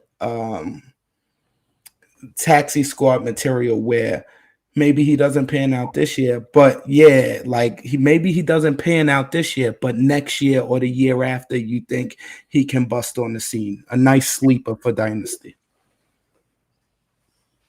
Well, I mean, the first guy kind of that comes to my mind, I mean, he's probably not on your taxi squad, but Isaiah Pacheco is kind of a guy that comes to my mind right away, because CH ain't gonna be there forever, and they probably don't want to. I don't really know why you would want to really spend the money on him anyway.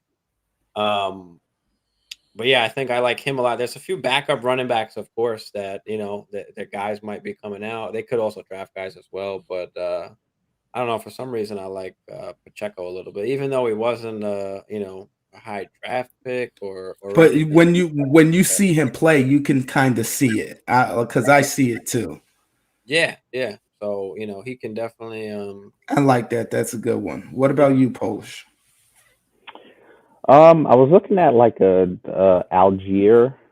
Cordell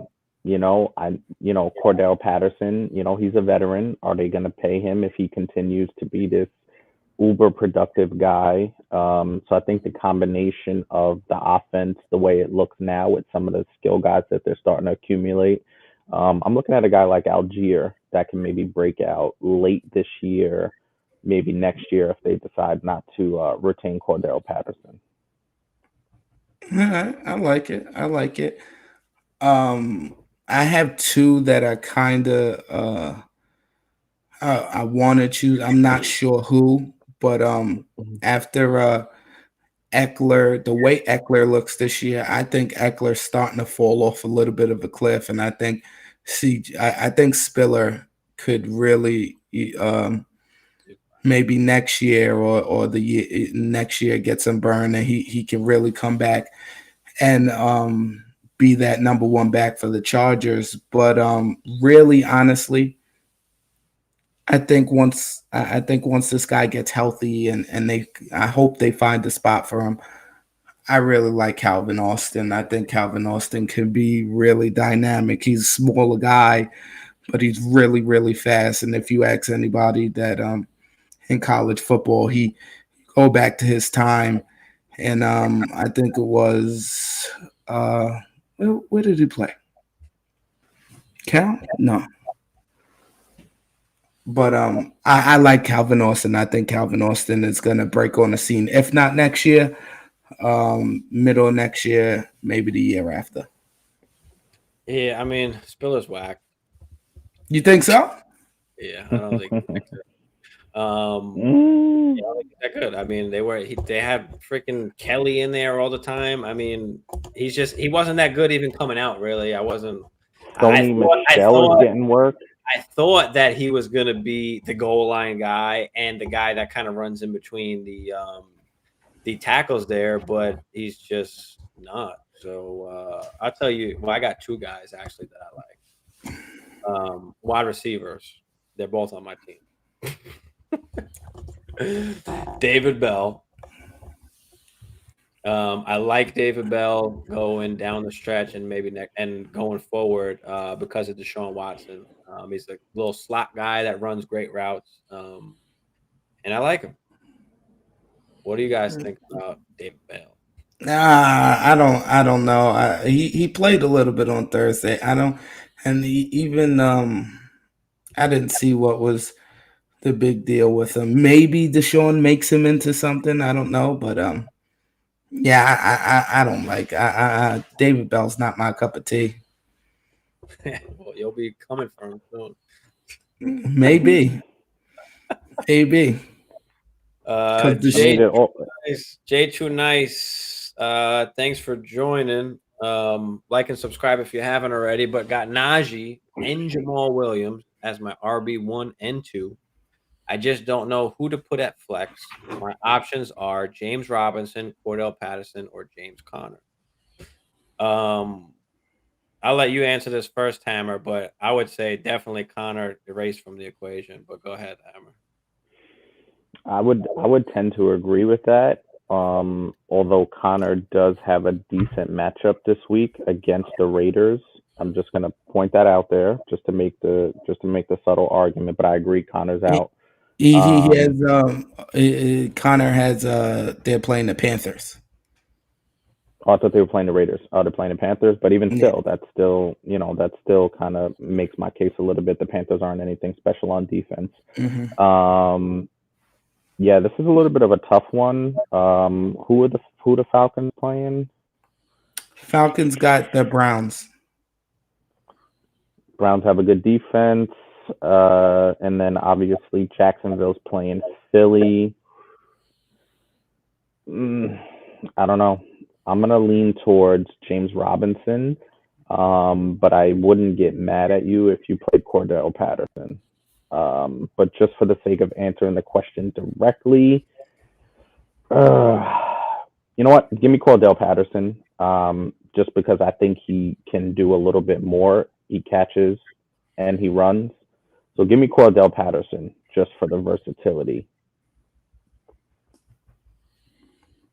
All right, Bagala. I like James Conner this week. I think I like James. I do. I like James Conner this week. I like the Cardinals this week. I think he's probably going to find the end zone. I think he can run for 100 yards. I think that they're going to have the ball so much because Baker's just going to keep giving it to him You know what I'm saying? That I think the Cardinals win big this week. But yeah, give me some James Conner in the flex. I'll take James Conner. Yeah, I'm definitely not taking James Conner. It's close between Robinson and Patterson. I think that I'll probably play it safe and go Robinson. Just because Patterson does have a little bit knee injury. Nah, I can't do that. We're going Cordell Patterson. This guy's running like a beast. But just keep an eye on the injury status if he's actually like a game time decision or is he actually just definitely playing. But I would play Patterson. I think over J Rob this week. See, I'm going with Patterson. I'm going with you, Hammer. Yeah, I just like Cordell Patterson's upside a bit more. If the Falcons are blowing out the Jaguars, ETN might get that passing down work, and it doesn't really matter what the game script is. Cordell Patterson's going to get the work regardless. So I think his upside is a little bit higher, and the game script won't really matter in terms of getting Cordell the ball. Yeah, I can agree with that. Definitely. That's fine. Yeah, but well, for me, it's the lesser The of the matchup, the it's matchup. lesser of Oh, the matchups. James Robinson, they're probably down. ETN comes in, catches the ball. Cordell Patterson's going to be facing a really tough Browns front seven. And plus he has the knee. I think James Conner has a good game, probably gets a touchdown. And he he better also because he hasn't been doing squat.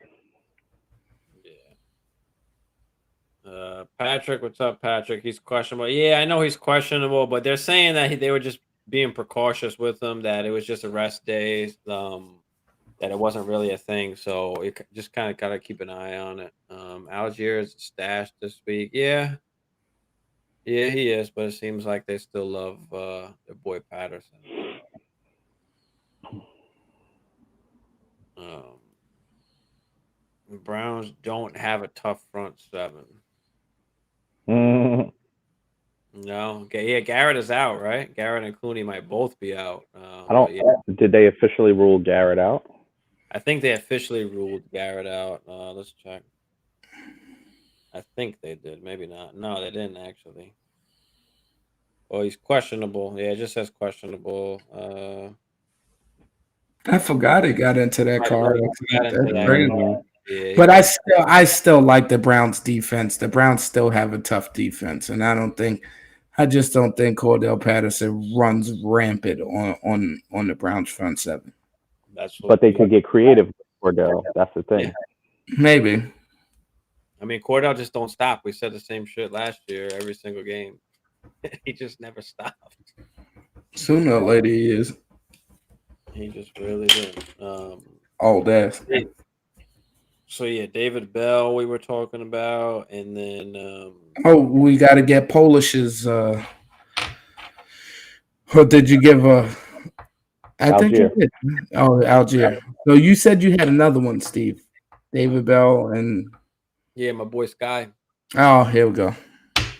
Well, I don't think they resign Juju next year. I mean, it's not like the guy is fucking killing it. I mean, he's not playing horrible either, but um, yeah. Yeah, Scott. Yeah, maybe. Well, So, Sky Juju's been really good, bro. he huh? hasn't been that good. He's been good enough. Ooh, Juju. Juju, but not worth a long-term deal. that's what I'm saying. The amount of money that they're gonna have to pay him, it's not gonna be worth it to do that. So, No, Yeah. it so won't. I do like Sky Moore going forward, like after this year, definitely. Yeah. Another note for Dynasty. That Kamara hearing got pushed back again November, for right? November. So he's probably not gonna get suspended this year, but for all of the Kamara owners that do have him in Dynasty, he may miss some games next year, probably 4 to 6 games next year. So you might want to make some plans on that. Which is crazy to me that they couldn't figure this out and get that done going into the season. No, though then they use the work as an excuse, so they just are able to push it back. So Yeah, and it's also the justice system and shit like that. but So yeah, Sky Moore, I'm excited for. Not so much this year, but maybe going forward. What other guys? Let's see what else we got out here. What happens with Calvin Ridley after this year? Do you think he comes back to the Falcons, or do you think they trade him, they get him out of there? No, I do not. They were trying to trade him beforehand. I don't think he comes back to them. They got Drizzy Drake there. That's true. Doing his thing. They've got Pitts, so I think they just want to start a whole new. They've got a whole thing going on Clean. now. You don't want to mess that up. By bringing in a guy like Ridley, who they were trying to trade anyway. So he won't be on that team next year. He'll be traded.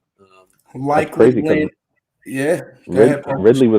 Ridley was going to the Eagles. He was until they got, Yeah. So how's that working? How's that working out for the Eagles? They go get AJ Brown. Yeah. And then meanwhile, my Packers go and sign Sammy Watkins. Jesus Christ. And he's on the IR. I think the Packers would be a good spot for him if Aaron Rodgers decides to play again. I would agree. But don't tempt me with a good time. Another good spot for him probably would be. Good. Why is our secondary so bad? I don't know. I'm not sure, Patrick, but and they have proven guys. They got Marcus Peters back there. They got guys. They've just been getting barbecued since the end of last season. Oh, Baltimore? Yeah, Baltimore secondary was really bad last season. They're really bad this year. And Stephon Diggs is going to feast on Sunday. Who needs receivers? And what team needs a receiver that they might go out and get Ridley other than the Packers? Patriots. Patriots might look into going to get Ridley. Yeah, that's a very low cost trade for Bill Belichick. He loved those. He'll slide over a 5th or 6th round pick, bring Ridley in, and Ridley will go over for over 1,200, 1,300 yards and catch a bunch of touchdowns. And Bill Belichick will be a fucking genius again. So yeah. Oh, did you little change? Did you see what when they asked DJ Moore about Baker? Yeah, no, what they were trying to say what the coach was saying. Like the coach said the receivers need to get open. Yeah, but he was right. Like open could be fucking 1 yard, half a yard, 2 yards. Like no, but that's receiver talk for we're fucking open and Baker sucks. No, that's exactly. If you actually watch it, he's not talking about Baker. He's talking about like the coaching staff and what the coach said. He's being asked about what the coach said and if he agrees on what the coach said that the wide receivers are not getting open. And he's saying open could be pretty much anything, but they've got to get him the fucking ball somehow. They've got to design the shit to get him the ball, and they're not doing that. There should be at least 5 screens a game, regardless. Maybe he's saying I am open, and Baker just can't get me the ball. Maybe he's saying that. I don't think that. I don't think there's evidence of that. But no evidence. Hashtag Pew Peace. Exactly. Hashtag Pew Peace. And there's no evidence of that. Just ask Odell. Ask Odell and Jarvis if Baker can get them the ball. We're talking about this year. Is it that DJ is just not open, or is it they just not get him the ball, or are they just not, trying to revolve the offense around him? I mean, Steve will not say anything bad about Baker, will he? Well, no. Baker's not the best quarterback in the world, but the problem necessarily isn't always just Baker. Like, again, they're not getting him the fucking football. Like Devonta Smith, they designed shit to get him the damn football and get him involved into the game, right? They're just not, setting shit up for DJ. Amon-Ra St. Brown, setting shit up for him, trying to get their best player the football. Everybody tries to get their best player the football. Kyle Pitts, they weren't getting him the football. Now they're trying to get him the football. You know what I mean? Yeah, problem is CMC is their best player, not DJ Moore. You can have more than one player and try and get them the ball, like Swift and St. Brown. Baker just needs to be a better quarterback. You see, you do this thing where in the beginning of the season you were pumping Baker up and you're saying, "Oh, Baker is still the best QB he's had. He's still the best QB he's had." but there's more to it than just that. The offense is just horrible. The shit that they call and how they're running the offense. You gotta, like you said, you gotta look more into it, right, Bagala?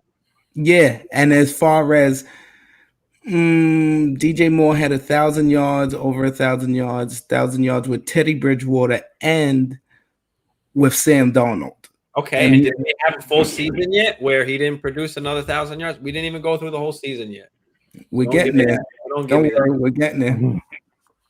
And you can look at all the other years too. He's gone through a bunch of stretches with shit games. So anyway, good call on the Patriots. I'm gonna say them, but more and how it works. The Patriots signed some and they never achieve anything. Yeah, they just always try and get any of those players really that cast offs. Have been cast away or nobody wants them or they've got cheap. Yeah, cheap. Anything cheap, Bill Belichick wants. If he can get it for cheap, it's for him. You would think any of the salary cap that the Patriots don't use goes in Bill Belichick's pocket. Yeah, I know. But yeah, I mean, I'm with you, Patrick. Baker's not the best QB in the world, but he can get you into that 1,000-yard category. And if you think about it, I mean, even 1,100 yards, what is that, 50, 60 yards a game? I mean, it's not a lot when you really do the math. But the thing is that you can say, 1,000 yards, but when you see Baker, the passing game just looks bad. It's bad, dude. There's no way to say it. It's bad. Of course, nobody's arguing that. He does not produce touchdowns. He does not get his receivers the balls in the right spot, and he doesn't get it to them often enough. So don't you think he's not that guy? Start designing short plays to get their playmakers the ball, like other people do, like other teams do? You keep blaming it on Baker, but there's no evidence that it's Baker's fault right now. They're not trying to get them the football. You've got to admit that that's part of the problem. I'm just not gonna sit here and let everybody say, "Oh, Baker is the problem." Like they're still not trying to get to the football. You're sitting here saying that you think that the Panthers are not designing pass plays for DJ Moore. That's what you're telling me? That's obvious. That's obvious that they're not. Steve, are you watching it? Do you know when they call a pass play, right? You call a pass play, no matter what set you come out in the 3 wide receiver set, 2 wide receiver set. The quarterback has reads. DJ Moore is the X wide receiver. He's always the first read, Steve. All the time. That's not the point. The point is they got to design the play to get him the ball, not that he's just the number 1 receiver on that route. No, get him the ball. Obviously, we throwing him the ball first. Exactly. So let's set up short plays, slants, screens, whatever we can to get him the ball. Why is it that everyone else can get their best player the ball, but we can't design shit to get fucking DJ Moore the ball? They're throwing screens to Shenault. Like, that just shows you they're not trying to get the guy the ball.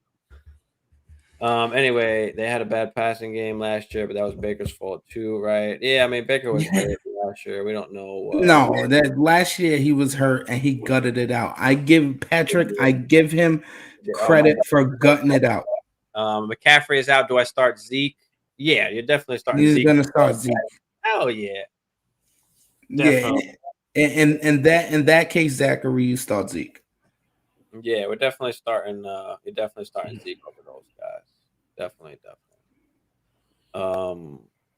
What else were we on in Dynasty? Right quick. Good looks, no problem, Zach. Anytime.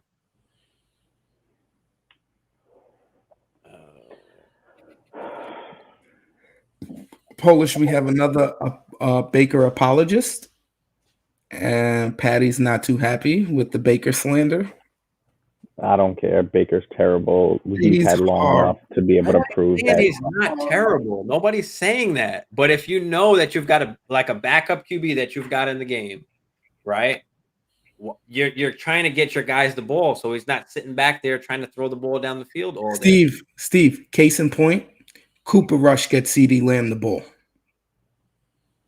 Enough said. Yeah, because they look at all the screens and shit. They get him to 11 targets a game. They're designing plays for the guy. Patrick, right now, watch film, homie. They use more as a clear out. Stevie is right about designing short shit. Baker don't have time to hit more on deeper routes. That's what I'm saying. He's being used down the field too much where they need to try and just get him the ball shorter. I just want to know, at what point is Baker ever going to take culpability that he's just not good? Thank you. Well, he's had Landry as a 1,000-yard wide receiver. You're not going to sit here and tell me on Baker right now if they're not trying to get this other guy, if they're not trying to get their playmakers the ball. Again, if you watch where DJ Moore is running his routes. He's not able to get the ball down there. You're not going to tell me they're going to use their best wide receiver to run clear routes the whole time. That's not happening. Bro, that's AJ not Brown happening. Runs a ton of fucking short routes.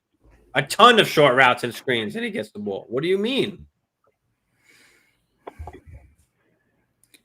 There's reads, there's progressions. Baker needs to throw the ball better. The point blank period. Hold on. If you can't get the ball down the field, what do? You throw short shit, you throw screens, right? To stop the defense from getting to the QB, right? Isn't that what you do? Hold on. Here's the deal. If Baker was that guy, he would go into the huddle. Nobody's saying he's that guy, though. That stops. You guys keep saying that. Nobody's saying he's that guy. There's a difference. Let me finish. Let me finish. If Baker was that guy where he could go into the huddle and go to the OC or whatever the case may be, or have the freedom at the line to be able to check into certain calls and know how to get his guy the ball. To be honest with you, I think it's not one way or the other. I don't think it's completely Baker's fault, and I don't think it's completely the offensive coordinator's fault. But let me finish. But I think there's more culpability on Baker than anything else. Exactly. I think that's where it really lies. It's not one. You're way not going to tell me. I think it's 75 on Baker and 25 on the play calling. You're not going to tell me that DJ Moore is out there all game running clear routes. He's not. He's just not running clear routes the whole time. Your coach is supposed to put you in a position to succeed. If we can't get the ball down the field, what are we supposed to do? You got to get the ball into your playmaker's fucking hand. And do we know that Baker's at what point is Baker maybe just not executing that? Well, if they're not getting him the ball short and they just keep sending him more intermediate and downfield and they're unable to get him down the field, we need to start getting him inside. We need to start just getting him the ball, open that shit up. That's the problem. There's nothing to open it up. You know, the whole offense is garbage. I don't know. I think you have 22 in the backfield to open it up. But also too, my question is, if they were able to get DJ Moore the ball with consistency in years past, why is it all of a sudden a problem now? Why is it a problem now? Like, it wasn't a problem the last 2 to 3 years. Now all of a sudden it's a problem. It's the same offense that he's ran.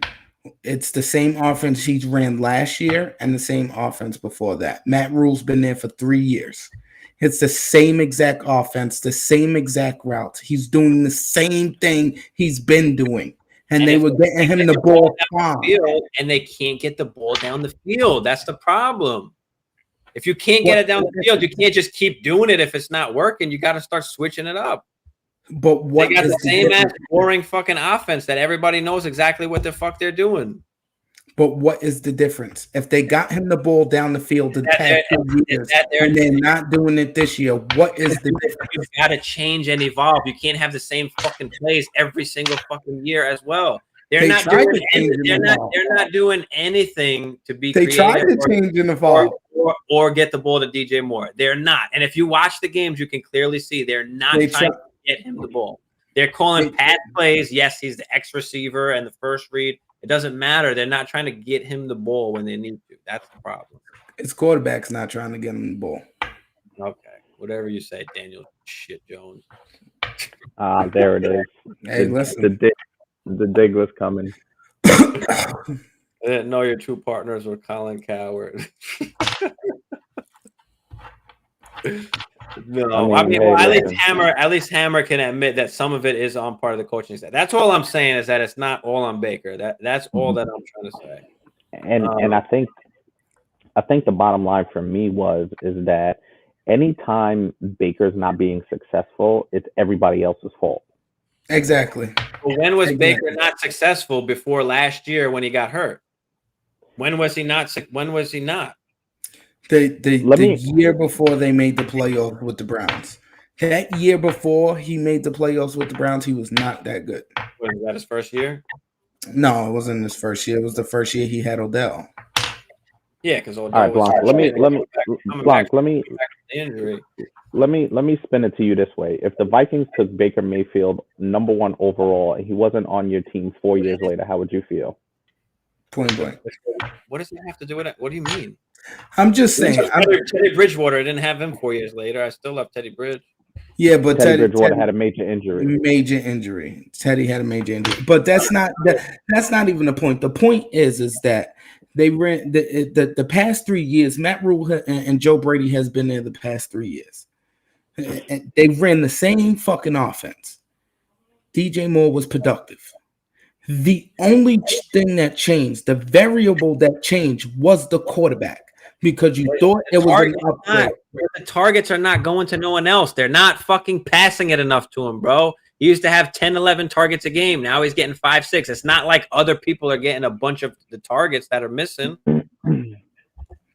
Understand? Hold on, Pat. Who's Patrick's team? Because he's on Baker. He's a Browns fan. Now it comes. Now he still wanted Baker over there. It's too bad, Patty. You got the rapist, and you should be glad you got him. He's gonna he's gonna take you to places Baker could never take you. All right, playoffs, championship games, massage parlors, wherever you want to go. Deshaun's gonna take you, Patty. Take him to the playoff. Who, Patty? I mean, Deshaun? Didn't Baker take Freddie Kitchens? Oh, yeah. He took him one time. I'm sorry. He took you that one time, but Deshaun will take you more than once. Yeah, I don't know, dude. Yeah, we'll see if Deshaun does. How many quarterbacks can you rattle off before you would want Baker Mayfield as your quarterback? But nobody's arguing that, though. That's what y'all don't seem to understand. Nobody's arguing that. That's not what we're arguing about here. Would you say through 3 games, 4 games of this season and 4 games of last season, was Sam Darnold better than Baker Mayfield? If you say the first 4 games, yeah. But if you look at the rest of the games, no. All right, well, but we didn't get to the rest of the games. Arnold went ham the first 4 games, and that was amazing. And then all of a sudden, he just, I don't know what the fuck happened. He just turned into. Well, he's a turnover machine. That's what happened. Donald turns the ball. No, but he just seemed like a total different player the first 4 or 5 games, whatever. Well, when you lose Christian McCaffrey, that'll do it to you. No, I think they lost him before that though. When did they lose McCaffrey last year? Week 3 ish. Week 3, week 4. So, Baker Mayfield sucks. He stinks, Patty.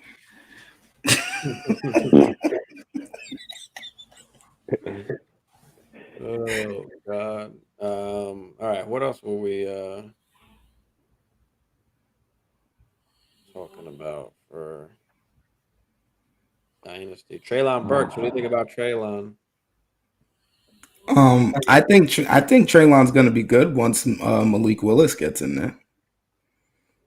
Yeah, that's I'm actually excited to see the future of the Tennessee Titans. I really do, and it's not that I don't like Tannehill, because I do like Tannehill, but it's just like I think his time is up. I think his time is up. I think they had a window. They reached their ceiling with Tannehill, yeah, and they missed their window, and I think that future is going to be good. I think it's going to be Malik Willis and Treylon Burks trying to take him home. I think he's going to be good. Yeah, I mean, he hasn't really done much so far, but No, but Tennessee hasn't been good either. no. And they were the number 1 seed last year in the AFC. A lot of people forget that. Yeah, they were. Hold on 1 second, guys. No AJ Brown, no. So that kind of factors into it. But yeah, Treylon Burks. It really depends on how healthy he stays. I know he had a little bit of a weird asthma kind of issue. I don't think that seems to be much of a thing, but if that Tennessee passing game doesn't evolve, his ceiling's going to be capped until, like Bagala said, if Malik Willis comes in there and Malik Willis is, 70% of Lamar Jackson, then you might be onto something. True. Yeah. I feel you. I picked up Richie James, but I don't want to play him. Don't pull a Ron. In any league, I don't want to. Don't pull a Ron and pick up Agnew and not play him. Yeah. Well, you didn't trade for him, but I don't know. It's like I have like a bunch of guys on. I have so many like injuries. It's bullshit. When do the bye week start? Week 5? Yeah, around there, 6. 4 or 5. Let me see if I think they start week 4 every week, right? That's week 5 this year, I think. Still think all the games. We still got 16 games this week. That's the full slate. And then week 5, I think, starts the bye. Oh, that's a late one. It doesn't matter. I'm gonna mop the floor with Steve in 3 leagues. It's okay, Schwam. Yeah, when I got all my guys out. Oh, don't make excuses. Don't make excuses. Shit. Okay, literally the 2 top scoring guys in like almost the NFL, they're both hurt, and you don't make excuses. Okay. Not for nothing, Steve, but if anybody needed a 3 week, it was you this week. Yeah, you did. And it doesn't look like it's gonna happen. No shit. You never know. What do you mean? I still got guys that can play. I mean, it's not like you got this fucking almighty team. I'm telling you right now, I'm on a mission. I'm burying that team. That team's going 6 feet under. You're not getting out of it. There's no playoffs for that team. Debo ain't shit this year. Oh, you're about to find out. Kamara ain't shit. Saquon's about to break a quad. Kamara ain't shit. Kamara's about to rip up the Vikings. It's gonna hurt Steve double because he's Skowronek, good fucking luck, bro. Okay, he'll have a touchdown this week. Lucky if he catches 2 passes. Don't sleep on Skowronek. He's learning from Cooper Kupp, baby. Listen, Kamara's gonna tear up the Vikings, so it's gonna hurt Steve then. And then he's gonna tear up his fantasy team. So it's gonna be a double dose of Kamara for Steve. Yeah, you wish. You're about to get a double dose of Pollard. You're about to get a double dose of Mikey Will.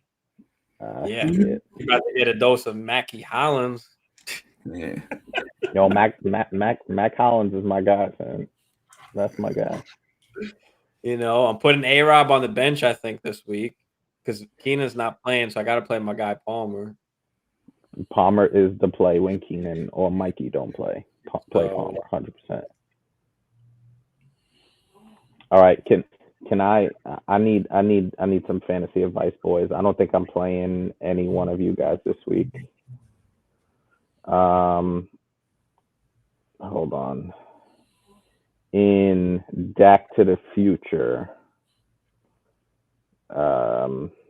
Actually, no, never mind. I picked up Herbert. Never mind. Ask the audience. No, I picked up Khalil Herbert because I found out Montgomery wasn't playing, so that's why I got Herbert in there.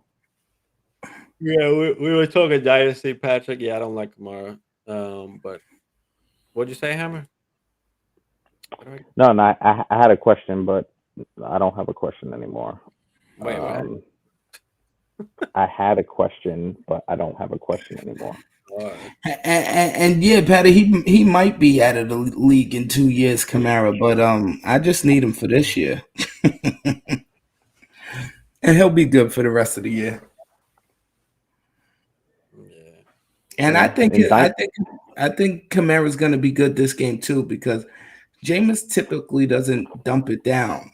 The beige water pistol, he'll dump it down.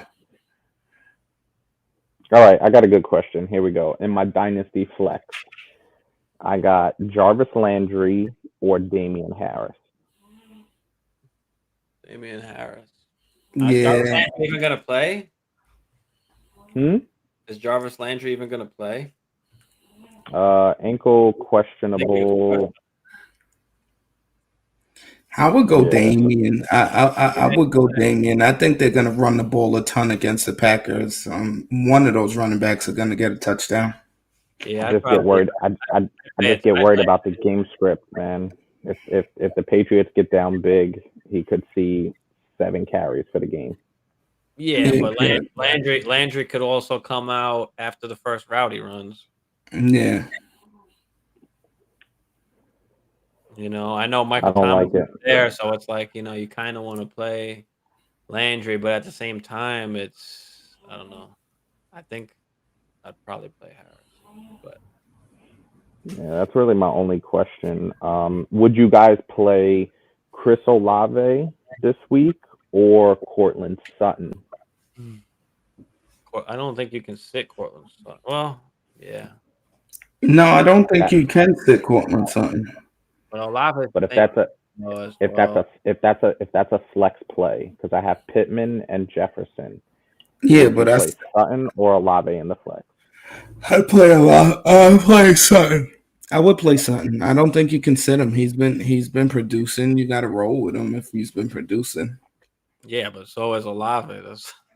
Olave had a good game. He had a big game. Sutton's been a little bit more consistent. Yeah. I take the consistency. Yeah, I would tend to roll with Sutton, but man, that upside with Olave looks massive, dude. I know the beige water pistols in there, but they could be. That doesn't get old. No, it doesn't. Speaking of, I know Patrick called us out for being Colin Cowherd. Colin Cowherd called Andy Dalton the beige water pistol. He's a hack. He's a hack. That's great. Love some Cowherd over here. He's a funny guy. Yeah. All right. Anything else before we lock this down? Nah, I think that's it. I mean, you know.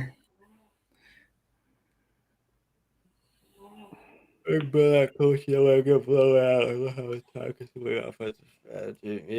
That's what we're thinking too, Pat. We're thinking that they're gonna run the ball with those two backs.